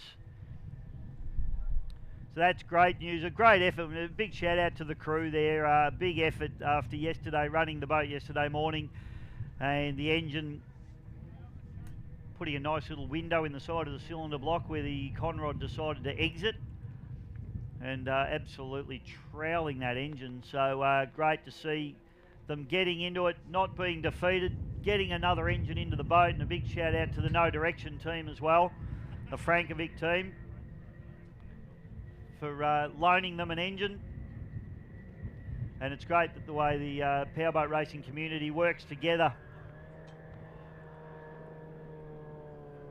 to keep each other on the water and keep each other racing, because I tell you what, it's not much fun racing. You've got no one to race against. Boat looks fantastic. And so the little Hurricane, the No Direction Hurricane it's going to be this weekend, comes back into the pits. 1.6 litre hydroplane category is fantastic. It's really growing in numbers, and the quality of the boats is absolutely impeccable. Unfortunately, this weekend, my man Dewey Nichols not running. They just weren't able to get the S15 together and ready at Lake Boga here this weekend. So Dewey will be down in the pits. I'm sure he'll be helping everybody out.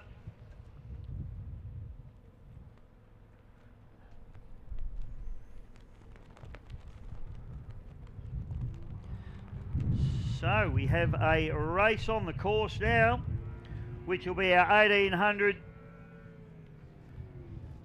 sports mono. A little bit of a mixed match of boats out here. We've got Formula 4 or F4s, 1800s. Boats that we have, Rebound will be Charlie Kerwood. Redline or Retro Waterfall. Big Kahuna is Maxi Second, and Jackson second in the Go RV Marine. So the Big Kahuna is the white tunnel, and the Go RV Marine is the orange and blue tunnel. And then we've got a Dancraft and a Tennessee. So Rhett Waterfall in his Tennessee hull. And Charlie Kerwood, who is our stand-in driver here for the Rebound. A last-minute inclusion. And I'll declare an interest. I'm a part owner of Rebound. So if I get excited if it wins, that's why. Young Charlie has a propensity to tip boats over as well, so we're hoping he doesn't do that today. Not too many blokes have tipped as many over as Charlie. The Rebound's never been over, so touch wood. It's won more 1800 championships than any other boat in the history of the sport. So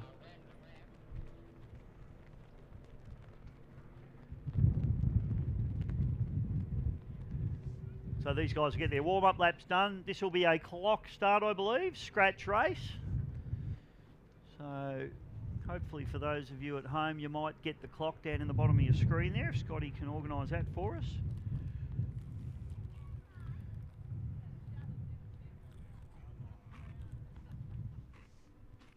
Thank you, Scott. There it is there.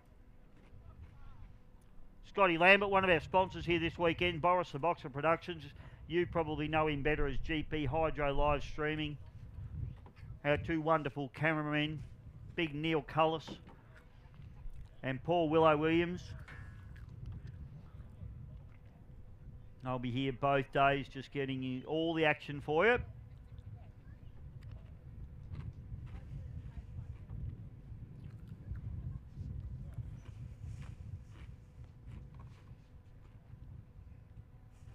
And the clock starts ticking. We're already 15 seconds in to the start sequence, so we'll pick the boats up.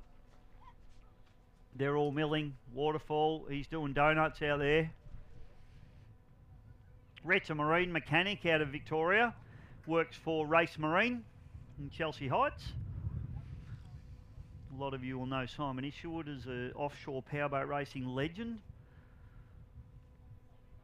The owner of Race Marine, and I'm not sure Simon hasn't been able to talk him into putting a proper black engine on the back of that boat yet. Still got one of those silly Johnson, Evinrude, Yamaha things on it. Here we go, clock's ticking. They're all going to be a bit late here, I reckon. We're coming up to 5, 4, 3, 2, 1, 0. Rhett Waterfall, about 3 seconds late. Pretty good start, to be fair. So's Charlie Kerwood. He's done a great job as well. And then the two Formula 4 tunnel boats in behind them. The Big Kahuna, Maxi second on the inside, and Jackson second on the outside in the Go RV Marine. So the two second boys going to be doing battle. Wouldn't you like to be around the dinner table tonight? Doesn't matter who wins. There's going to be some smack talked, I would suggest. Well, Rhett Waterfall has absolutely nailed this, hasn't he? Look at him charging down the red line machine. Up into turn number 2 for the first time. He's doing a fantastic job. Max second in the Big Kahuna into second place. Jackson, hot pursuit down the outside in the Go RV Marine, and Charlie Kerwood, who's hasn't driven this boat very much at all, the rebound machine, so he's doing a good job. It's a 15-foot Dancraft tunnel deck, running the 130 horsepower Yamaha V4. The two little tunnel boats run the 60 horsepower Mercury 4-strokes. So modern technology in those boats, and it's a fantastic category. We're missing a couple of them here. We've normally got 4 at least. No Tyler Gilligan this weekend. I think those guys are taking a little bit of a break from their racing at the moment. And the Bride family, of course, Lockie, who was running one of these, I think stepping up into one of the bigger categories now, so not running out here. But the two second boys look like they're having a little bit of a ding-dong out there at the moment. But it's all Rhett Waterfall charging hard down the front straightaway. Although the wind isn't affecting the water conditions too badly here today, the wind would certainly be affecting these hulls, and they'd be blowing the boats around quite significantly. So these boys will be very, very mindful of the trim angle that they're using. It's very easy to blow one of these boats over backwards, particularly with a bit of a rogue gust of wind coming through and picking the nose of the boat up, particularly in the tunnel boats.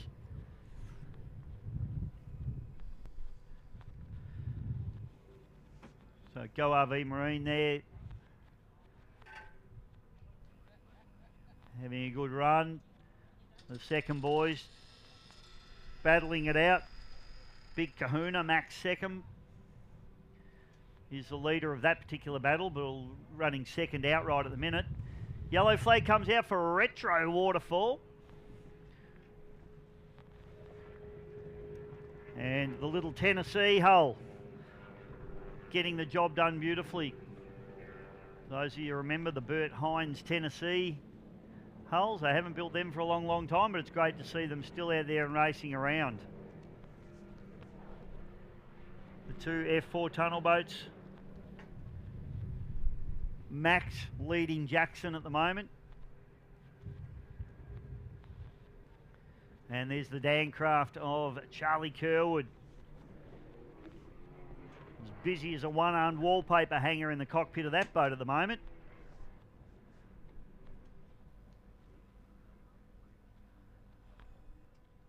We actually had the great man Kim Ball driving that boat at the previous meeting. He did a good job from all accounts. I wasn't here, unfortunately. My co-owner. And the checker flag comes out, and he's your race leader, and he will be your race winner. It is Rhett Waterfall in the red line. A strong win. How's he going to get beaten today? You can't see that happening at all, can you? Drag race to the line between the two second boys. Maxi takes the win over Jackson for second place and third place respectively.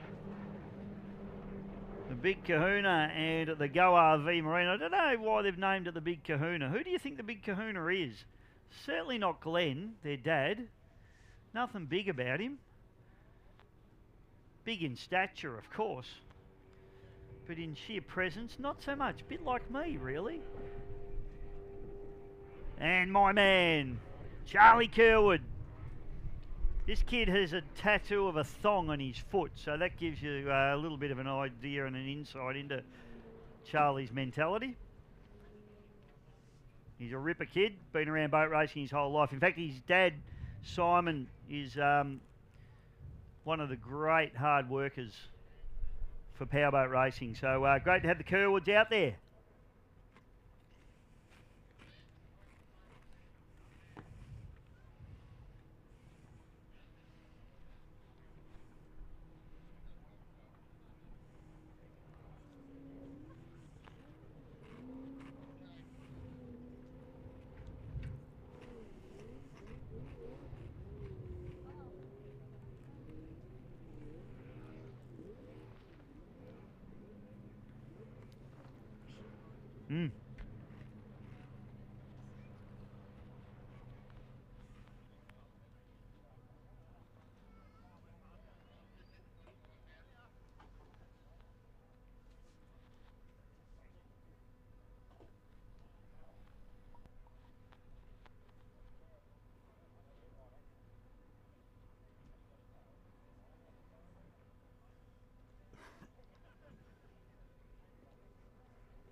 With Rhett Water, winner of the first race. Eppalock. How was that? Otherwise, while I'm going in a straight line, but it's pretty fun. Good, and handled the conditions up that turn 2 end. Yeah, doing a little bit just so it didn't take off on me, but I think the last corner, boy, but you get that. Nobody saw anything, mate. Good safe with us. Well done. Good luck for the rest of the weekend. Thank you very much.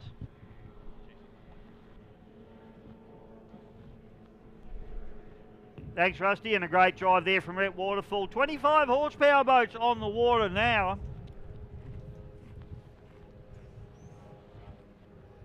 So let's have a little bit of a look at who we got out there. We got Todd Clark in the Shambles, Tyson Heathcote in the Filthy, Supernaut with Harrison Trimble, Redback Racing Harry Meads, Pit Bull Gareth Lee, and Bailey Canara in the Shiver.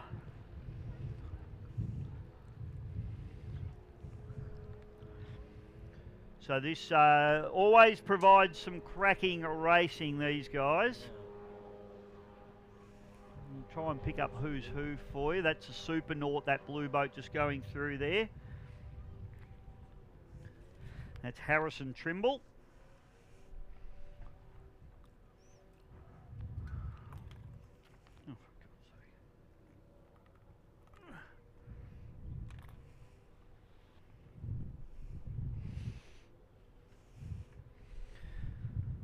So this will be a clock start for these guys. Always fun and games. Tyson Heathcote, one of our old ski racing buddies there. For all you ski racers there, most of you will know Tyson, very good young skier. Back when ski racing existed. New South Wales Waterways have put paid to that. That's okay, we'll just wrap all our kids in bubble wrap and put them on the iPads, they'll be fine. That won't hurt their mental health at all. Did I say that out loud?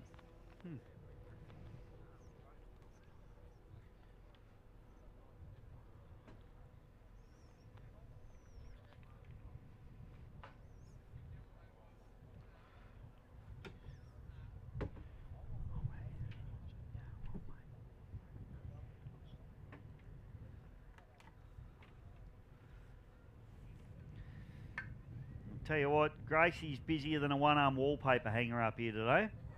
You're like a Beirut bricklayer, aren't you, mate? Goodness me. Okay, clock is ticking. 10 seconds gone.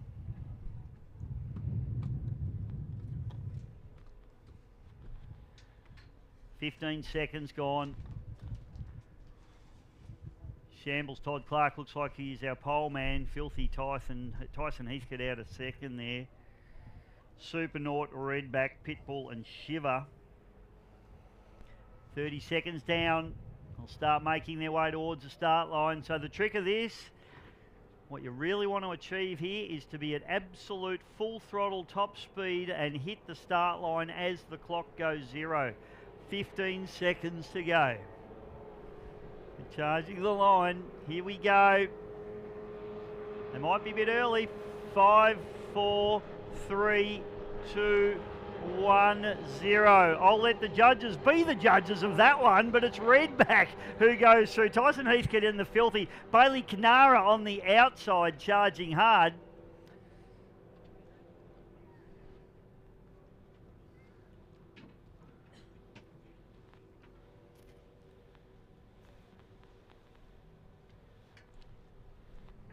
So down the back straight away, and it is the Redback Racing Machine, which is Harry Meads. Tyson Heathcote up the inside of him. Oh, he's pushing very, very hard indeed.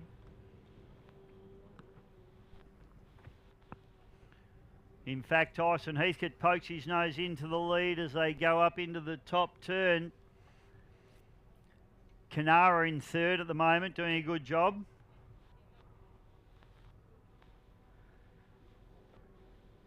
So then you've got Shambles, Supernaut and Pitbull rounding out the field at the moment. So drag is on down the front straight away. Tyson Heathcote leads in the filthy. Harry Meads pulls up alongside in the Redback. It's Bailey Canara there in the Shiver.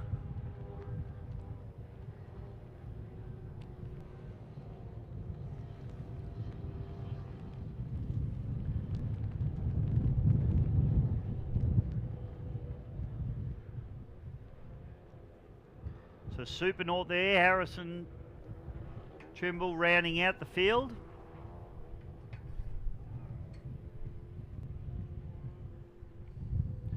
And Pitbull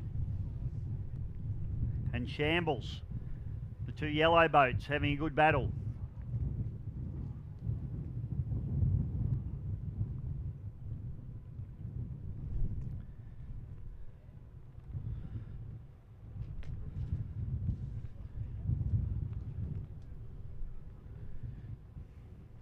Up through the top turn we go. Still under green flag conditions here at the moment. And this battle on for the lead. And it's still this epic battle between Tyson Heathcote on the inside, Harry Meads on the outside. Bailey Canara not far behind. He's doing a pretty awesome job out there in the Shiver machine.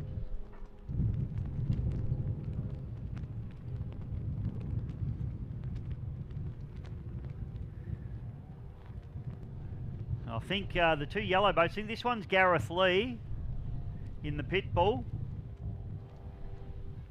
And then Todd Clark in the shambles. Unless I've got my two yellow boats backwards. Oh, we got a caution flag out. What's happened? Looking on the course, can't... Yep. Yeah, we've got... that is Supernaut Harrison. He was struggling a little bit, but he's come to a stop up the top corner there. Don't know whether he's had a bit of a spin.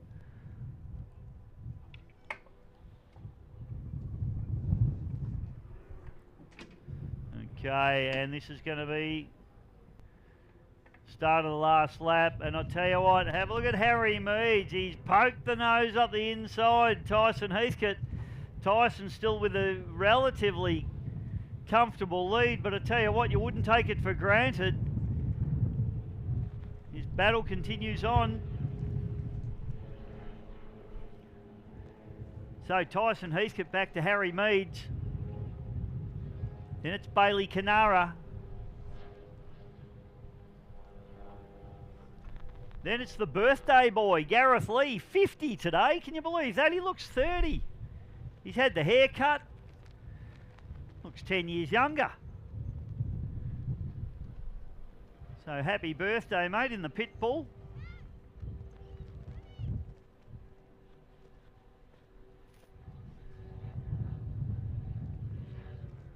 Then Todd Clark in the shambles.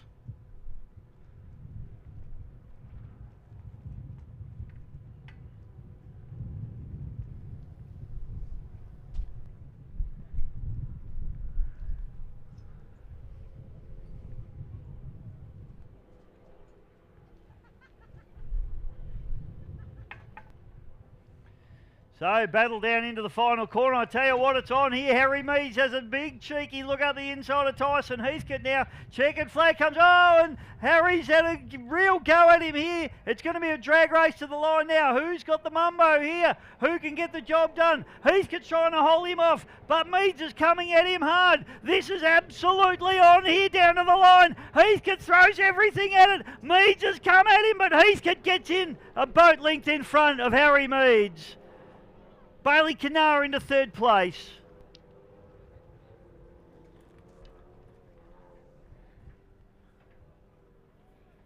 Wowee, good racing. The birthday boy, Gareth Lee, comes through in the pit bull. Formerly pit boss, now Kim Bull's involved, now it's pit bull, who knows. He has got a bird flying next to him, Scott. That bird would be doing like at least 60 miles an hour.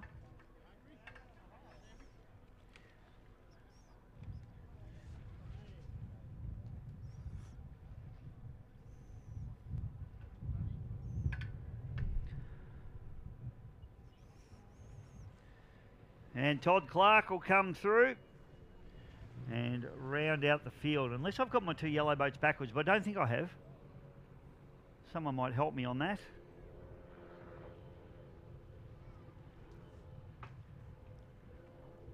And course completed for Clark.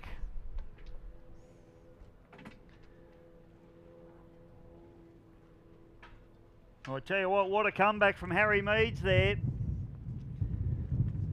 I think Tyson thought he had it all his own way for most of that race, and he did, but Harry came back at him hard and fast. Good racing. And a good win there for Tyson Heathcote.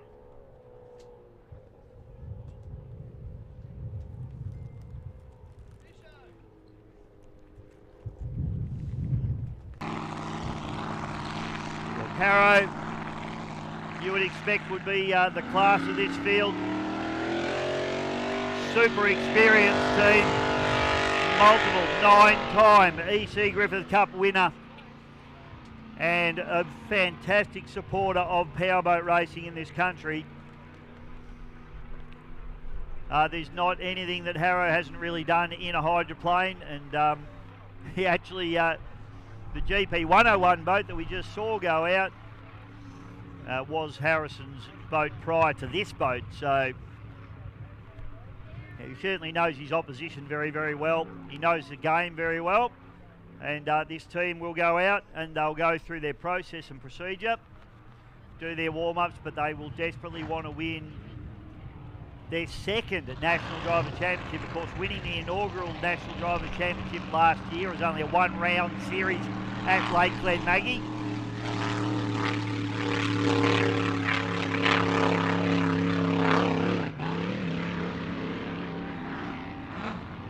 Round number 2 will be at Lake Glenmaggie, 7th and 8th of November.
All right, welcome back, ladies and gentlemen. We've got 105 category boats on the water. What's 105? I hear some of you asking and others not, because you know what's going on. 105 is a category that's been created effectively for open deck boats, along with the 95 and 85 categories.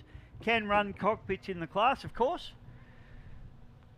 but it's designed to get those boats that, of course, we have the rule in Australian powerboat racing that anything over 105 miles an hour does have to have a safety cockpit in it.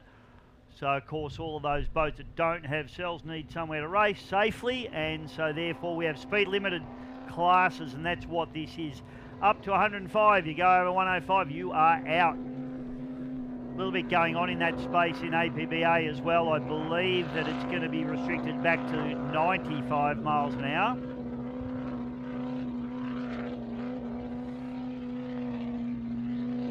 So Stevie Rumble just coming past.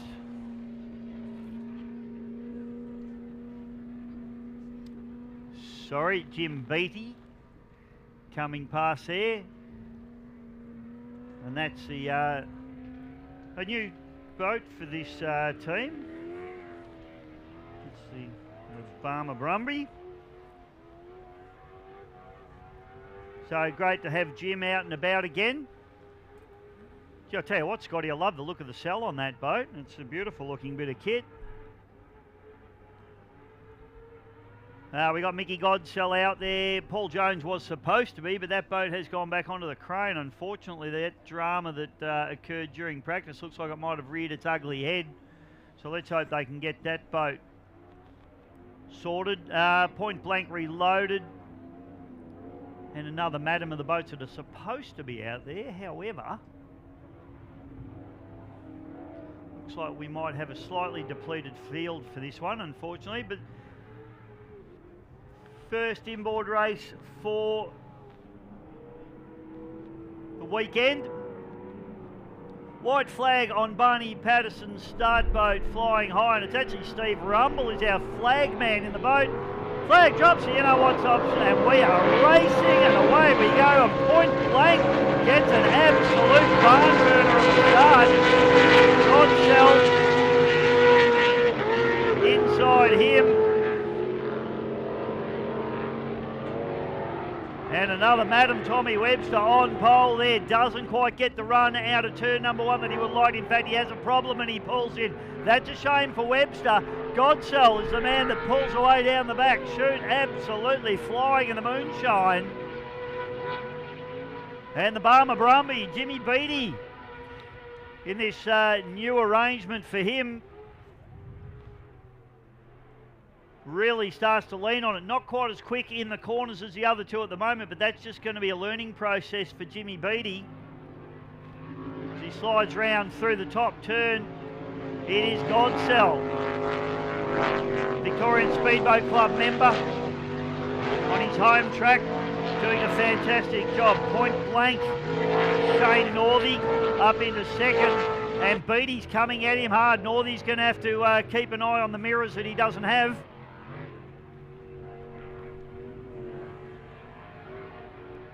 And Beattie comes to a grinding halt in turn number one on the second lap. So that is a real shame there for Jim in the brand new boat. Hopefully just a little teething gremlin. But two boats out of this four boat field, that's 50%. How's my maths? My maths teacher would be proud of me, year 10 dropout. Looks like Madam's got up and going again. Meantime, it's Godsell. A little bit of mist or smoke coming out the back of the cockpit of that boat too. Hopefully everything's all right in that. So Northey doing a good job in the Point Blank Reloaded.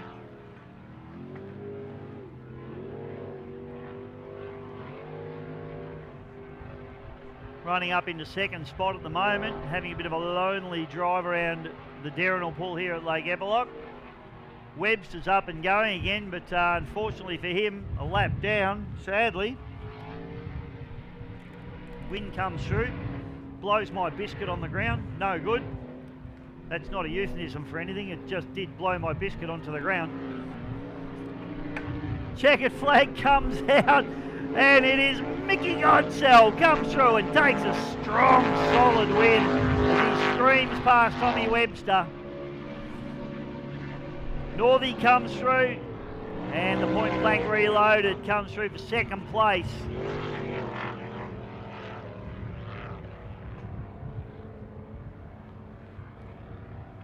Big shout out to the boys of 321 Ignition here as well this weekend. I'm looking at young Mateus Stanisic from South Australia. He's about as normal as you get for a South Australian, which is not that normal, but good on you, matey. You having a good day, son? Good man. He's getting all the beautiful footage for Channel 7 and 7 Plus. 7, mate, 7 Plus.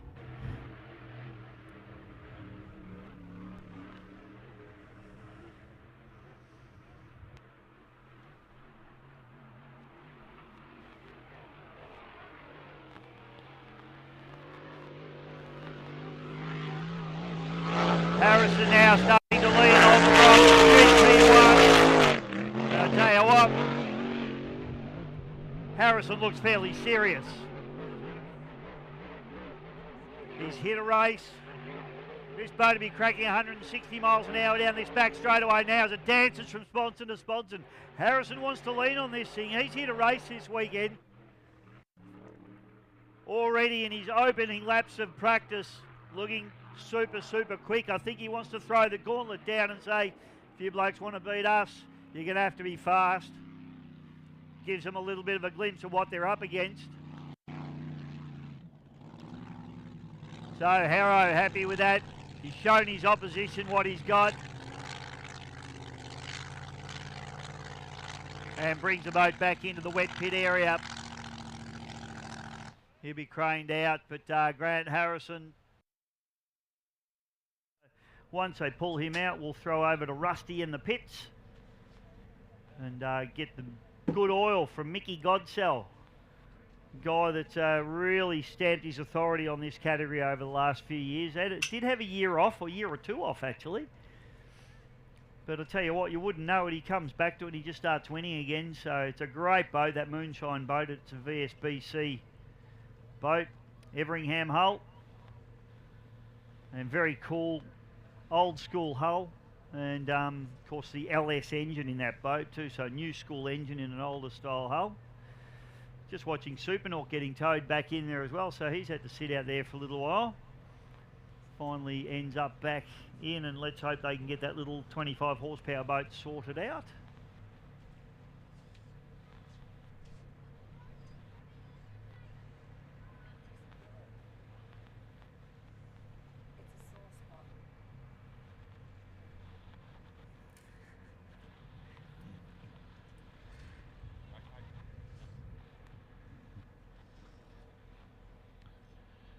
Rusty pits again with Mick Godsell. Happy with that. How's that prop? Yeah, nothing wrong with the prop, mate. Just got to get the driver organised and get him, doing the right things out there. But very challenging conditions today. That's some of the roughest water I've been on. So yeah, everyone's in the same. Got the same with that. See what happens. Yeah, you can certainly see a fair bit of cav plate work coming into the corner down this end. A lot of wet hulls, keeping it slow and steady. Good, and it's a good outcome.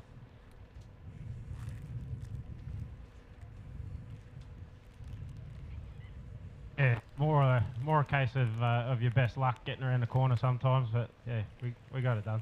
Good stuff. Well, that augurs well for the rest of the weekend. Well done, Mike. All the best. Thank you very much. Thank you, Rusty. Mickey Godsell, one of the good guys in powerboat racing, and that's a solid win for him. What a great way to start his weekend as Beatty gets towed back in the Barmer Brumby. Beautiful looking cell. Reminds me of Chris Palmer's Outlaw cell, that boat. I like the wing on the back of it. It looks really cool. Pretty happy with the towboat too. It's a looks like a 21-foot bullet. Those of you know me, a little bit happy with the bullet hull, not so much happy with that thing hanging off the back of it. I think we're going over to Russell now. Rusty, you've got someone else in the pits, mate.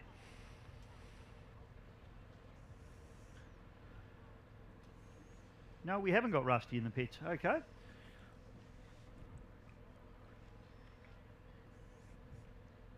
So just getting all of our 1.6 litre Oslite hydroplanes loaded into the water now. We've got the Melton Toyota 100 in the water there. My man Oscar Stevenson in the HBR boat. And not sure who else we've got in the water. Oh yeah, Holy Smoke as well. And as we mentioned before, the Holy Smoke boat is running this new Mazda engine combination. So it's going to be really interesting to see how that boat goes. This will be, I think, its first actual run. All right, going to head over to Rusty in the pits. Over to you, Rusty. Yeah, thanks, Bish. With Shane Northey, driver of the Point Blank 105 boat, second place. Great job. Didn't have a practice run on, so I was pretty interested in the first lap, but my God, it is roughy up there. Yes, indeed. I was just saying to Mike, fair bit of work on the cav plate. Never took it off it. Happy with the setup you got this weekend though? Oh, I'd like a little bit more, especially we're just trialling a couple of different things, and yeah, we'll do some other work and see what happens. Season's only early, the weekend's only early, so we'll keep an eye on you as the weekend progresses, Shane. Thanks, mate. Good on you. Cheers. Thanks, Rusty. Great job. Yeah, Shane did a great job, lacking a little bit of waterline length there for that one. So we see Kim Burnt now in Holy Smoke down the back straight away. And this is the new Mazda engine combination. So 2 litre Mazda 4-cylinder engine in this particular boat. And given that I work for Mazda, it's quite interesting. I've never heard one sound this good in a car. So let's just have a look. It's a really good boat, this one. It's great to see it out. My man Brad Nankervis has done a lot of the development work on this engine, and they actually had a gearbox issue in it yesterday. But that boat's cracking along very, very nicely indeed. Now the idea behind these particular engines is that they are very accessible. They're a very reliable, tough little engine, and they're cheap. You can buy them from a wreckers for around about $500. So you can actually buy them brand new for, I think it's about $3,000 or $4,000 for a brand spanking one in a box. So it's not big money, and it will really be a great way to keep this class affordable and reliable. So it's great to see these boys are actually doing some development work. It's always a good day when my man Glenn Glanville rolls into the pit area. Good morning, Glenn. Is it morning? I've got no idea. It's afternoon. Thanks, mate. I've been up a long time. Hey, this boat looks really good. Sounds really good. And as I've said, these guys haven't... This is a real first hit out for this boat. And, oh, as I say that, it's, yeah. Why are you here, Scott? Oh, okay.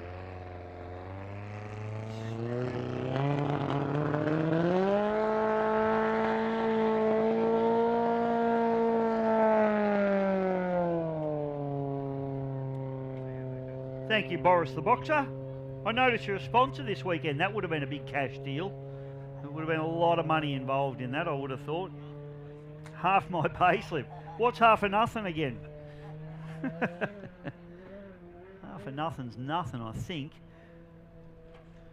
Now, hatch goes up on Burnt's boat, but having said that, I'm not sure whether we're sending all these 1.6s out for a warm-up and then bringing them down in the milling area or what. So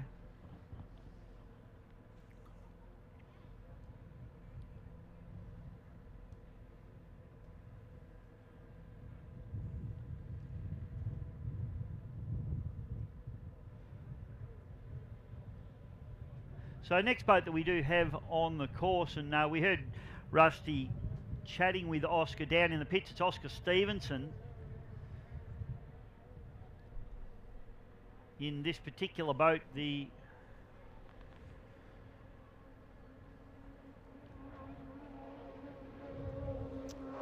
well, it's HBR Biohazard machine. And this boat is quick, and Oscar's quick too. He's a spectacularly fast driver, young Oscar. He has a real go. He's a lovely kid on the bank. But I tell you what, you pull that helmet on, he grows a little set of horns. And he pushes very, very hard. So the next boat to go out is the Little Hurricane. And this is Tyler Scott, Steve Scott's little boy, and this will be his first ever 1.6 litre hydroplane race. So the adrenaline will definitely be pumping in the cockpit of that boat. Tyler's been racing 25s very successfully the last few seasons. Came out of the junior ranks, of course. Is a member, is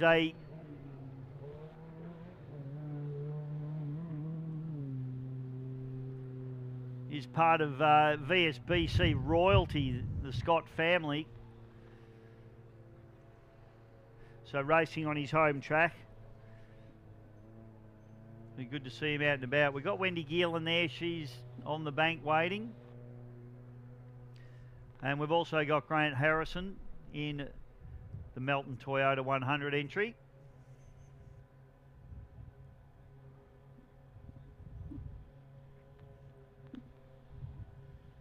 I'll tell you what, Harrow's crews, they've got commitment. They're little boats, could probably just one person could probably hold that, but all of them are in there getting wet.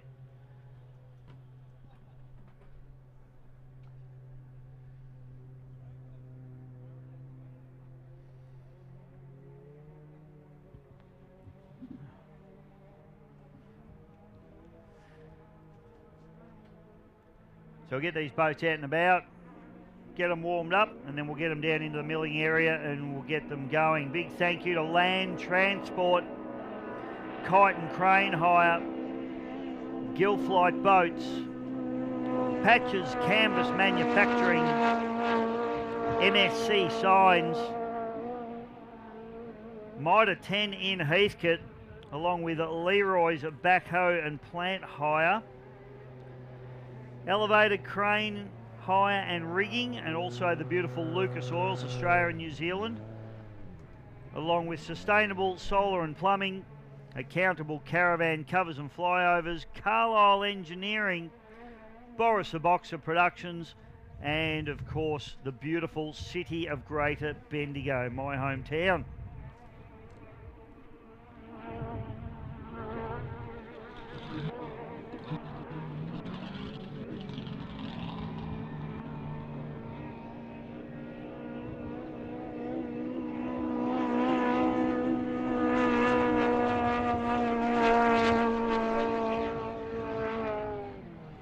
So the 1.6 has had a little bit of a nightmare yesterday. We had that particular boat there, the Hurricane, spray an engine all over the cockpit. And the boat that you can see stopped up at the top corner, Kim Burnt's Holy Smoke, sprayed a gearbox. So both of the boats been repaired overnight. Looks like the no direction engine in the Hurricane is going well, but unfortunately Holy Smoke has come to a stop. That's the new Mazda engine.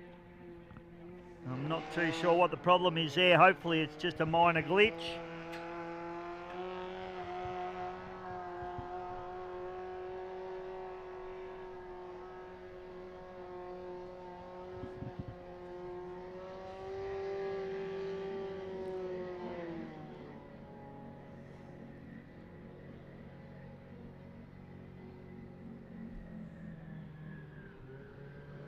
Tyler Sott comes in after his warm-up. National Drivers Championship 1.6 litre Ozlite hydroplanes. Beautifully turned out little boat. Love the little carbon fibre intake on the starboard side at the back there. And Wendy Geerlin. A bit of girl power hits the Darrenal Pool here at Lake Eppalock. This boat formerly the Mortician boat owned by the Pennington family, but now it is the Miss Hydromania.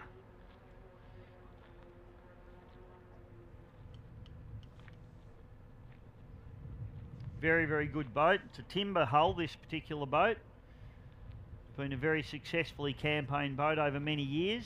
And Wendy's taken a little time to come to grips with this boat, but she's really starting to dial it in now. And really starting to be aggressive and push hard, which is what we love to see.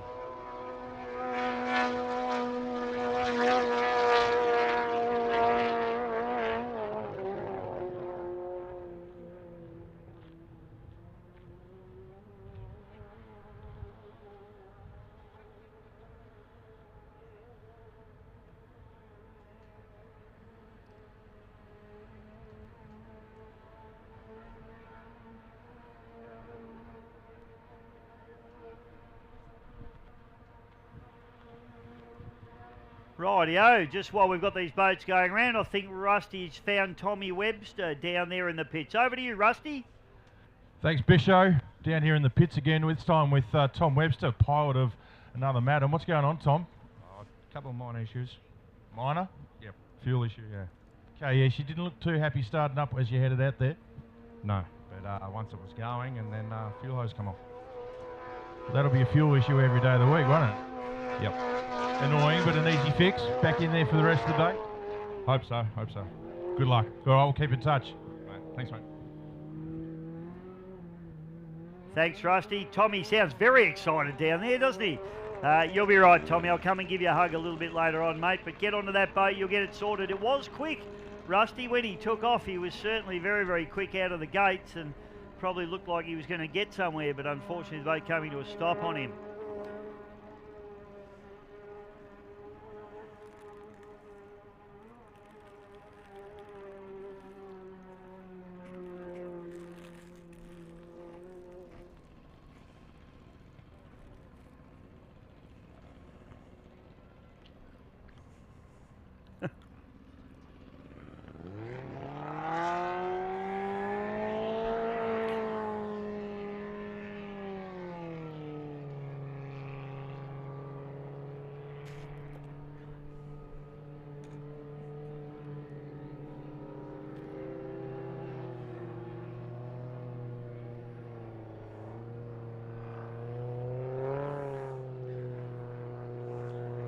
Just had Darren Pennington on the phone. I've been pulled up. I thought the Mortician was a timber boat, but it's actually all composite boat, that boat. So I've been squared up. Thank you, Darren. Why aren't you here with your hydroplane would be my question to him, rather than worrying about watching me on the TV and listening to the garbage that I talk. Get your boat here, son.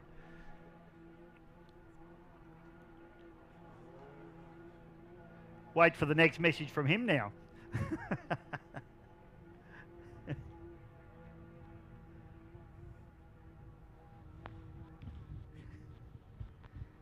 Okay, I think Russell's found someone else down there. Down to you, Rusty.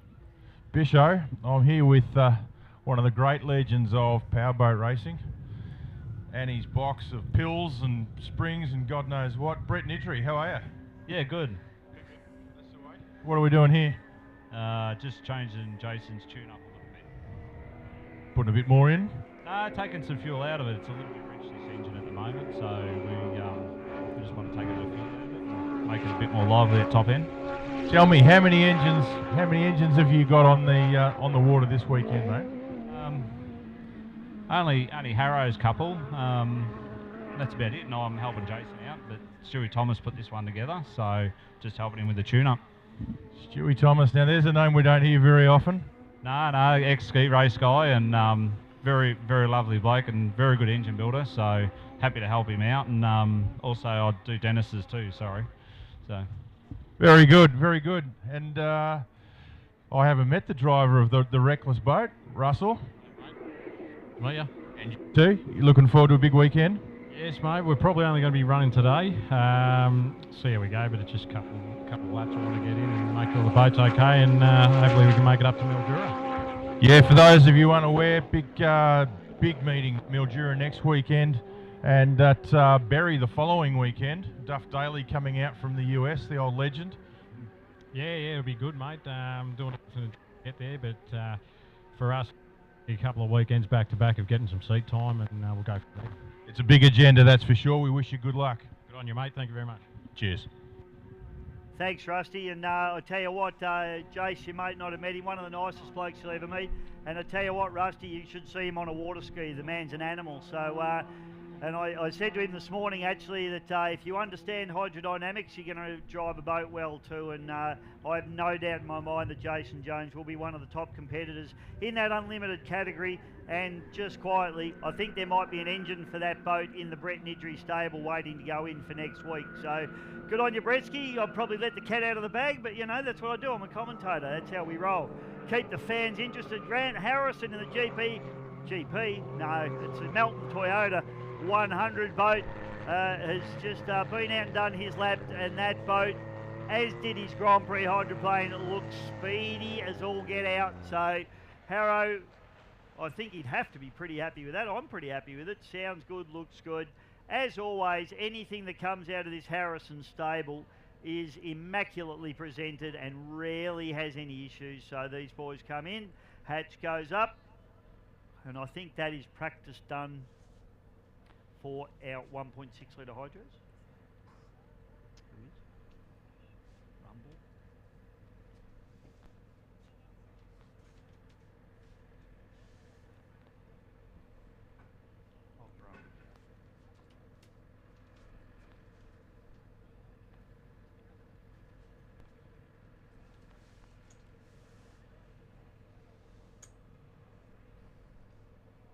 And this boat, well, it's been a spectacular boat over the years, and unfortunately was almost destroyed in a huge accident with Grant Harrison behind the wheel many years ago. And this team has actually done an amazing job to put this boat back together,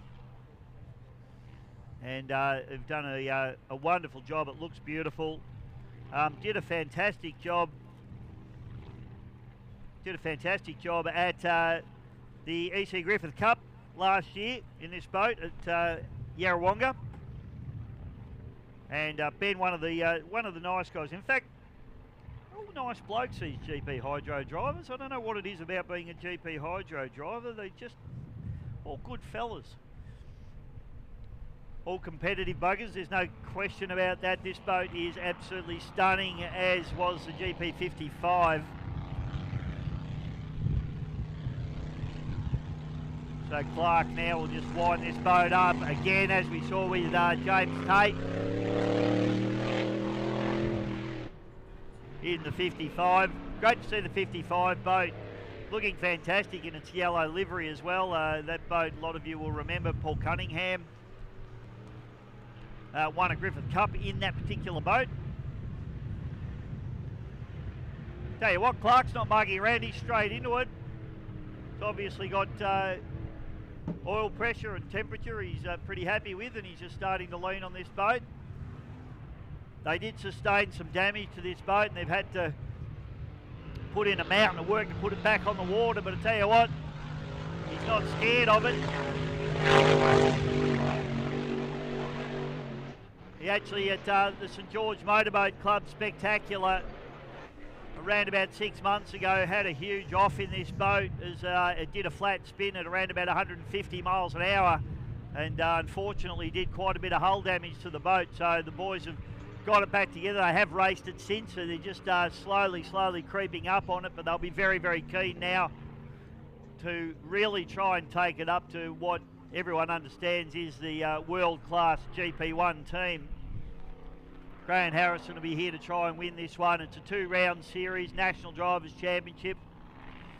If you want to know how the point system works, you can jump onto the National Drivers' Championship Facebook page and it's all there for you. But championship run over 2 rounds this year. Second round will be at Lake Glen Maggie in Victoria as well. Clark looks like he's done. Hopefully he's happy with what he's seen in terms of the data and pressures and temperatures in that particular boat. And GP 101 sounds strong, looks good, and that is their practice run for the NDC done and dusted.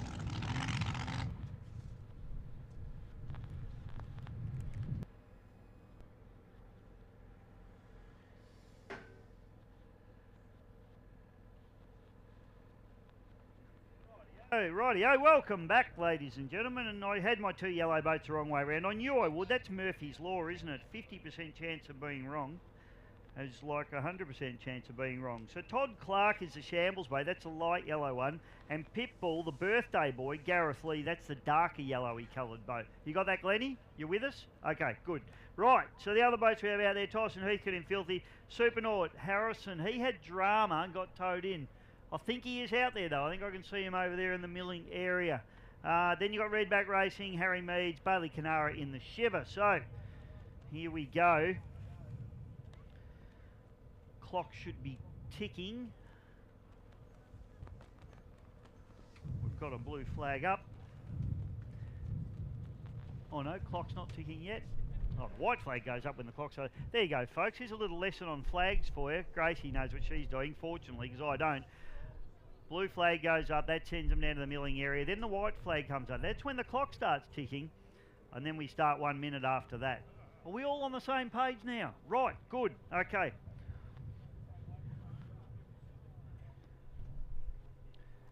You know I don't do that to explain it to anybody else. It's just so that I understand it. Neil just...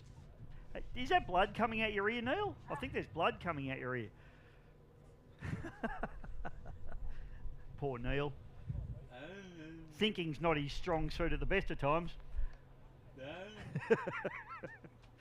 cameramen. They're a different bunch, folks. If you ever get to meet one, it's entertaining. Jimmy Canara. Now, you're not talking to your son in the boat, are you there, Jimmy?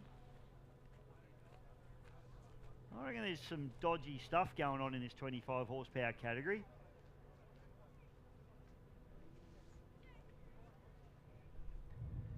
I tell you what, Lake Eppalock, I think we're at about 43% last time I checked the other week. And there's still a lot of water here. You can still come down here for a ski and a play. However, Goulburn Murray, you could probably have a go at putting some in. That wouldn't be bad. Yeah, they could have a go at sponsoring the event too. God love them. City Greater Bendigo though. One of our wonderful sponsors here this weekend. What about that land transport mob? I'm a frustrated truck driver. My mum used to buy me Truck and Life magazine when I was a kid to read. I love those Kenworths. I'm going to go and see Benny Land. Gracie and I are going to go for a drive in that T909 of his, I reckon. Do you reckon he'll let me drive it, Gracie? Well, you're going first. All right, fair enough. Well, it is ladies first, you know.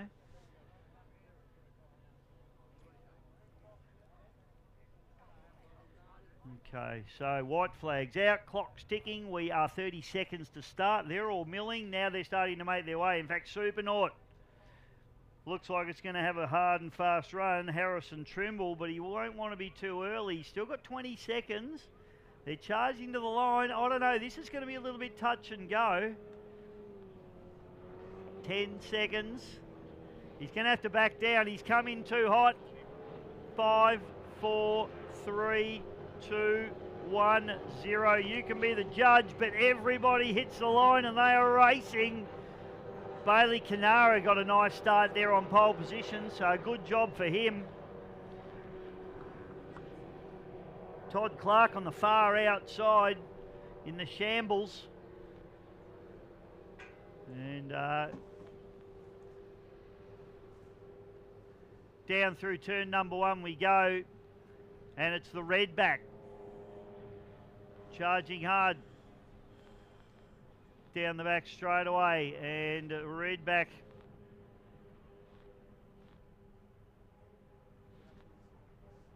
driven by Harry Meads.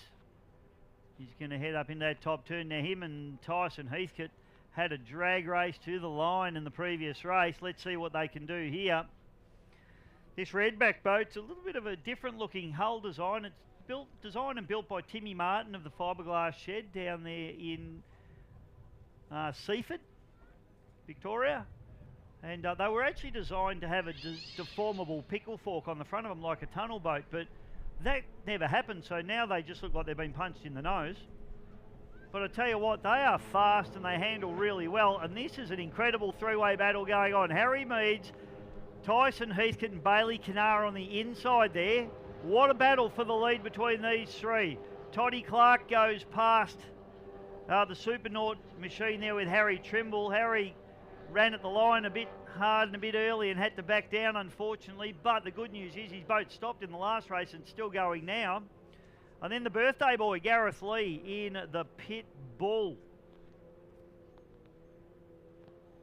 Allegedly 50 years old today. I find it hard to believe. He doesn't look a day over 49.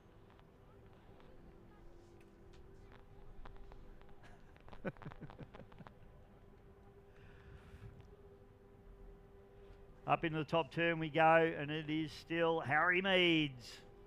Harry, of course, comes from a strong racing pedigree. Dave Meads, his father, the driver of the Bud Light tunnel boat. Ah, there you go, Grace. You've learned something. You can go to bed now. And of course, his brother Jack drives the Bud Light F4 boat. So, real racing family, these boys. They are danger whenever they go to a boat race. The Meads boys. Harry still trying to hold out Tyson. Tyson's got a nice little run on the inside here, which is what Harry did to him in the previous race. So Tyson's going to go, I'll give you a little bit back of what you gave me last time, son. Will Harry let him up the inside? I'll tell you what, if I was Harry, I wouldn't. But he has, and he is. And now he doesn't have any option but to let him up the inside. Door should have been shut about 2 laps ago. Todd Clark goes through. He's running in 4th place at the moment. Bailey Canara is having a lonely run in 3rd. The Supernaut goes through there with Harrison Trimble. He's in 5th and 6th place, Gareth Lee. Battle continues at the head of the pack. Tyson Heathcote, the ski racer turned boat racer. Hopefully you get a whole bunch more ski racers turning boat racers. We're going to have to do something. Front straight away now, yellow flag comes out, signifying 1 lap to go. And the battle is on. Harry Meads, who looks like he might have about a half a mile an hour top end on Tyson. But Tyson's got that inside run, and there's really, I'm going to have to say, bugger all in it. As they tip into the port turn at the bottom end of this beautiful Derrinal Pool course for the Victorian Speedboat Club and the City of Greater Bendigo. Down into the land transport back straight away.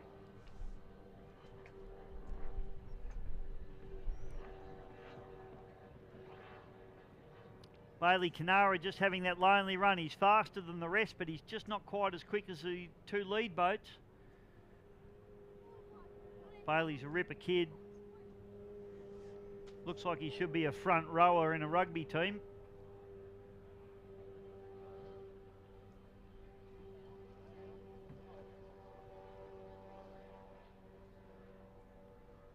So Supernaut goes through.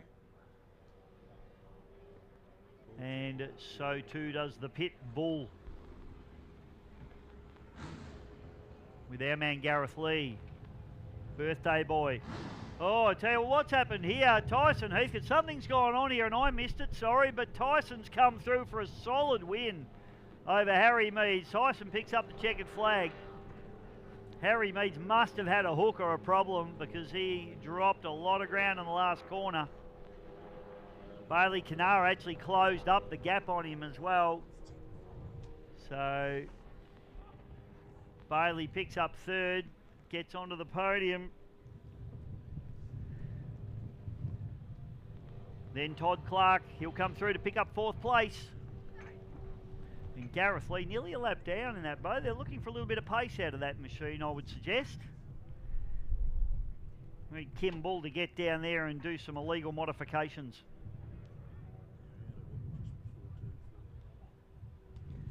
And Neil just let me know he had a hook just before turn 4. I missed that. You might have got it on the live stream. Did you get it, Neil?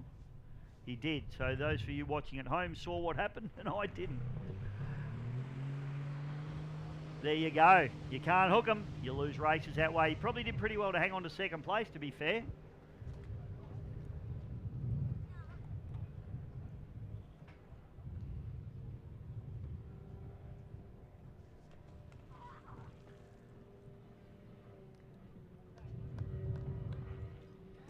So Tyson Heathcote comes through, your race winner, ladies and gentlemen.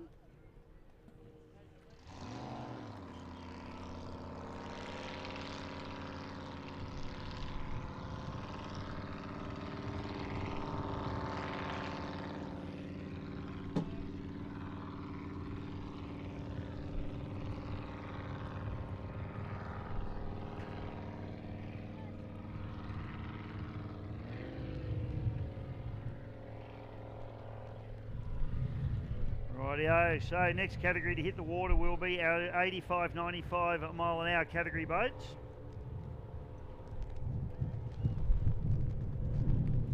Boats that we'll be looking for in this one. One more, Nathan Bartzak.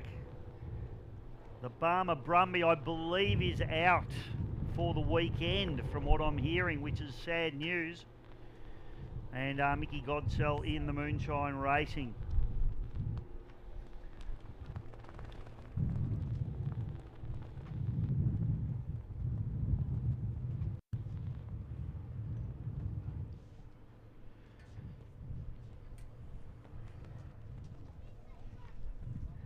All right, we'll take a short break and we'll be back with more racing in just a moment.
Rightio, so welcome back, ladies and gentlemen. We got our 95 105 category boats on the water, and the Barn Dog, our start boat, that beautiful V7 Velocity with the V10 450 horsepower QC4V Mercury Racing engine hanging from the transom. Tall, dark and handsome on any transom, I say. If it ain't black, take it back. I've had the privilege of racing one of those boats. I've had the privilege of winning an Australian title in one, and I've also had the privilege of crashing one. Here we go. Flag drops, you know what stops, and it is Bartzak and Godsell. And Godsell has got some pace in the moonshine. They fired out the front straight away for the first time. Hard onto the cabs, Godsell tips it in. Mickey's having a ball out there on his home track at the moment. Nathan Bartzak in the one more. Great to see Nathan out and about in this boat. He's done a beautiful restoration job on this boat. He's had it for a couple of years now, but hasn't raced it a lot. And it's good to see the boat out there and being competitive. Good to see him in a capsule boat as well. Nathan's one of the, both of these guys are neighbours here in the caravan park at the Victorian Speedboat Club. So good to see them both supporting the club, running their boats and having a great time out here on the Derrinal Pool at Lake Eppalock. Front straight away though, it's Godsell all the way at the moment, the moonshine boat. Being very, very solid. You can hear him just backing down. This category is limited to 95 miles per hour. These boats capable of a little bit more than that, so they do have to just back out of them a little bit down the straights to save going over the speed cap. It's all about corner speed in these races. It's all about how quickly and cleanly you can get through the corners.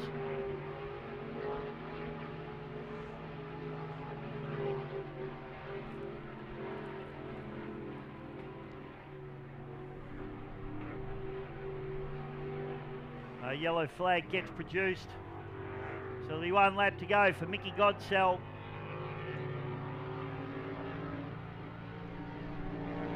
So his father and his uncle, Greg and Ivor, both stalwarts of the Victorian Speedboat Club.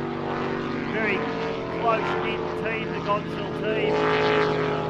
And they love their racing. They do it well. This boat's beautifully turned out. Bartzak can't quite bridge that gap. He just hasn't quite got the pace. It was a race of paint jobs though. I reckon Bartzak's got it. That boat's beautifully turned out. Moonshine looks fantastic on the water too.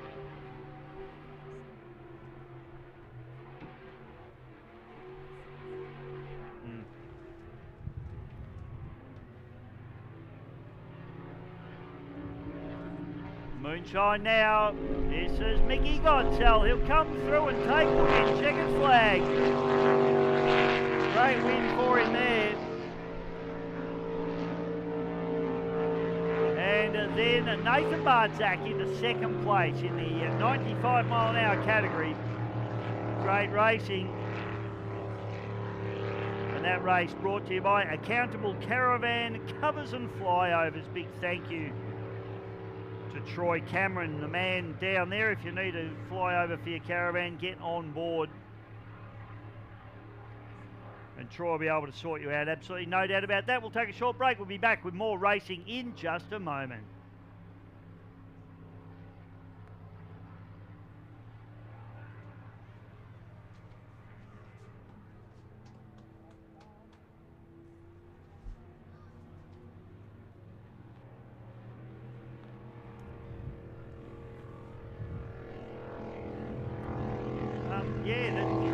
I had a chat with Dennis this morning. He's happy with the way the boat's going. They've been creeping up on this particular boat, and I tell you what, they've done a fantastic job because when he initially put this boat together, or his brother actually put this boat together, and they really struggled to get it handling. And even talking to Rob Basala, he really had a lot of drama trying to get this boat settled, and they've done a fantastic job because the boat is really going very, very well. Dennis did mention to me this morning that it's had a little bit of a strange little mess in it that they just can't quite figure out at the moment. He said all the mixtures, the airflow ratio, the lambdas are all correct in it, so It's not a fueling issue. They don't think it must be some sort of little electrical gremlin. Having said that, the boat's been going very, very well. So he's done certainly very well in last season's National Drivers' Championship for displacements.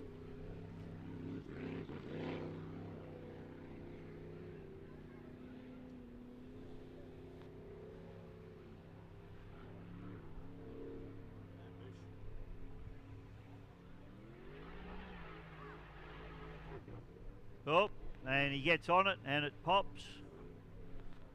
So not sure if Dennis is just feeling his way around the course at the moment. Conditions look very nice out there at the minute. Just that nice little wind chop just to get the boat sitting up on top of the water. Whilst he's going around, I think we might have Russell down the pitch. I'll just check with you boys. Russell, you there?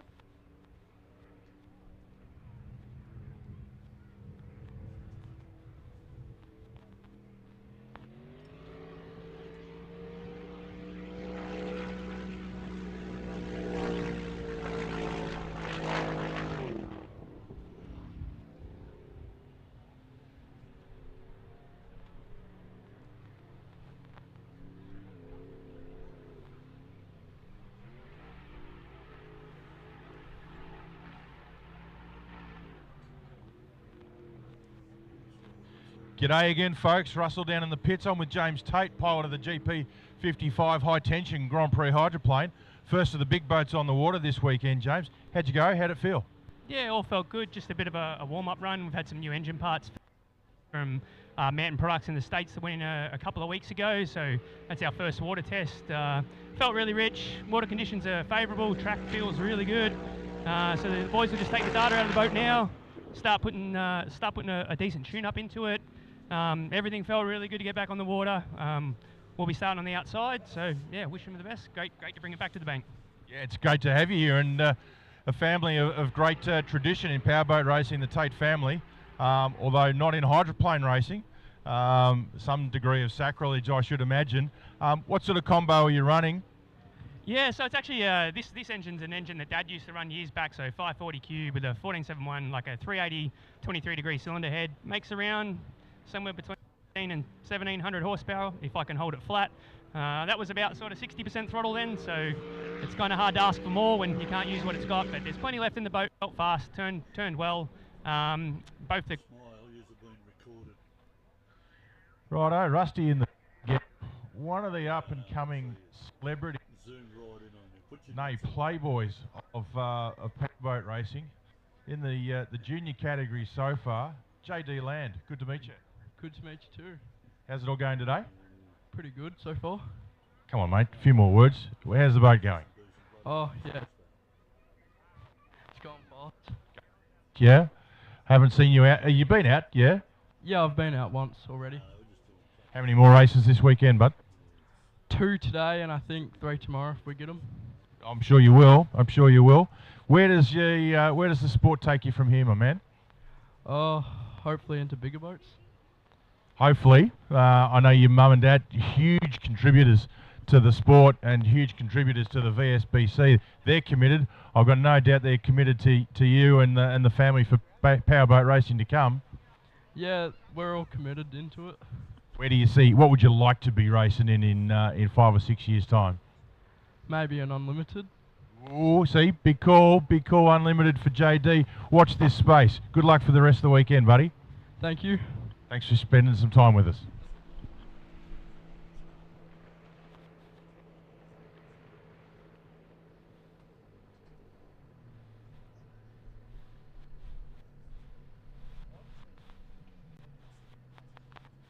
Look at moving the sport with the times, and they're actually been experimenting with a Mazda engine. Now the Burnt team with the Holy Smoke machine are got one of these Mazda engines in the boat. Brandon Curvis has done a lot of the dyno work on it, and that is Malloy just getting up now, and I can hear it now. It is the 5-litre hydroplane.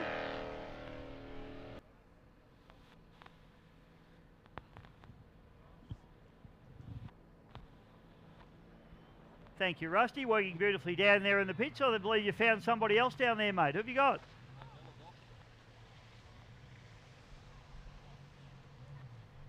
Bish, because I can't hear you. Go now, mate.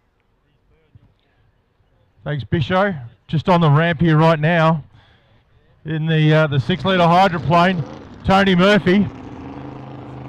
Hey, how you going? Sorry, I can't hear much at the moment. Probably a bad time. We've got engines running up. We'll catch you after the race, I reckon, Tony. Thanks, mate.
Rightio, welcome back, folks. We've got more boats on the water. This is young Paul Vella out on the Hawkesbury in New South Wales in Paul Vella's Impatient 6 litre hydroplane. I tell you what, this boy is a hard charger and he doesn't pay the bill, so he doesn't care how hard he matches that pedal. Hanging that thing off the limiter down the back straight away. This boat is stunning. I remember the first time I actually saw this boat run, Paul Vella driving it on the Hawkesbury at Dargle in actual fact, and it was literally just dancing sponson to sponson. It is a quick boat, it's a light boat, it's a well sorted boat. And Lockie, as I said, a young gun and a hard charger, so that combination could end in one of two ways. I'll let you figure it out. Let's hope it's for a big win for this team.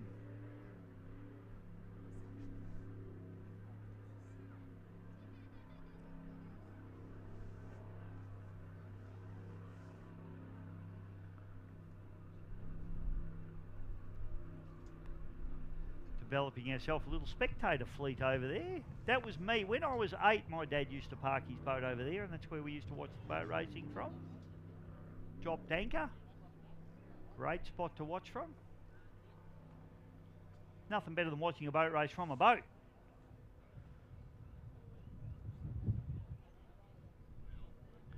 Yeah, don't go on the course. It's not cool. So Lockie Vella now brings the Impatient back in that boat. Well, they look ready to race. I think their practice runs, they're done. They want to go. They want to race. They don't want to wear it out anymore.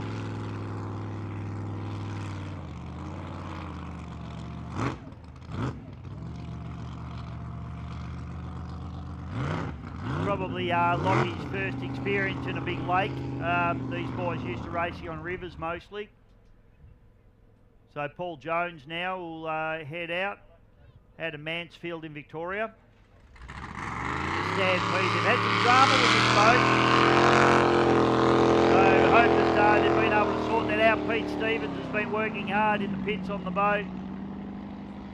It did have issues in its first 2 runs, so let's hope that we see a bit more from it this time. Not sure whether he's just being kind to it or whether it's not wanting to hook up, so we'll just wait and see on this one. You can never tell if they're running properly or not when they're down low in the rev range because of the big camshafts that these engines run. Down at the lower revs they sound like they're missing and carrying on, but they're really designed to be running upwards of 6,500 RPM.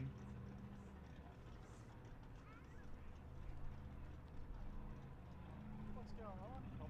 Ah.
Right, here we go. So, hot laps for the NDC for 6-litre hydroplanes.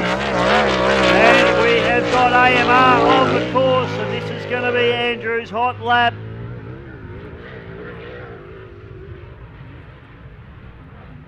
Needs to put it down perfectly here. So, Brendan Anderson on the course now in the AMR Anderson Motorsports entry. And this is to decide the pole positions for their heats and finals. Hot lap for the 6-litre hydroplanes. Lockie Vella's already laid down his. Unfortunately, Jonesy still with dramas in the Stampede boat. Stabbing at the throttle a little bit here down the front chute. That might cost him a little bit of time there.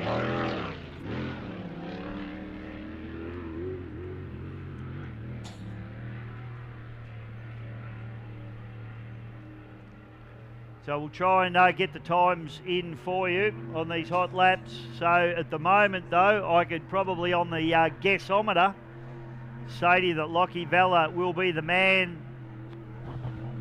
Brendan Anderson there just came off it down the front straightaway, and I think that will have cost him pole position there. So the next boat to head out is going to be the enforcer, Tony Murphy.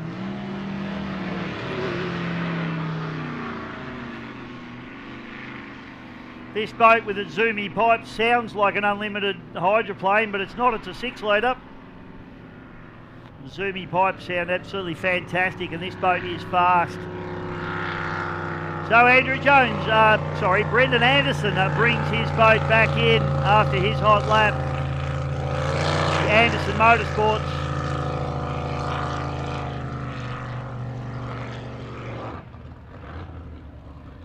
So Tony Murphy now on the course down the back straight as he gets temperature into the enforcer boat. We haven't seen this boat on the water yet. This boat is blisteringly fast, and Tony, a pilot by profession, does not hold back one little bit. He's certainly not scared of it. Running a very, very wide line out here. So he's going to obviously attack the first straight from the angle that he wants to attack it from. We've got some pleasure craft actually, or is that someone on a paddleboard or something over there, right out where he is. Having said that, he's a long way off course, but I would say he's going to line it up because he wants to hit the start-finish line. This boat's top speed will be around 130 miles an hour, and that's what he wants to be doing when he hits the start-finish line. So Tony Murphy now lines the boat up straight. The enforcer now, hammer goes down, rooster tail comes up. Murphy now charges hard. The zoomy sounding fantastic. The boat on the limiter hard now as he tips it into the port turn at the bottom end of this beautiful Victorian Speedboat Club course. Murphy knows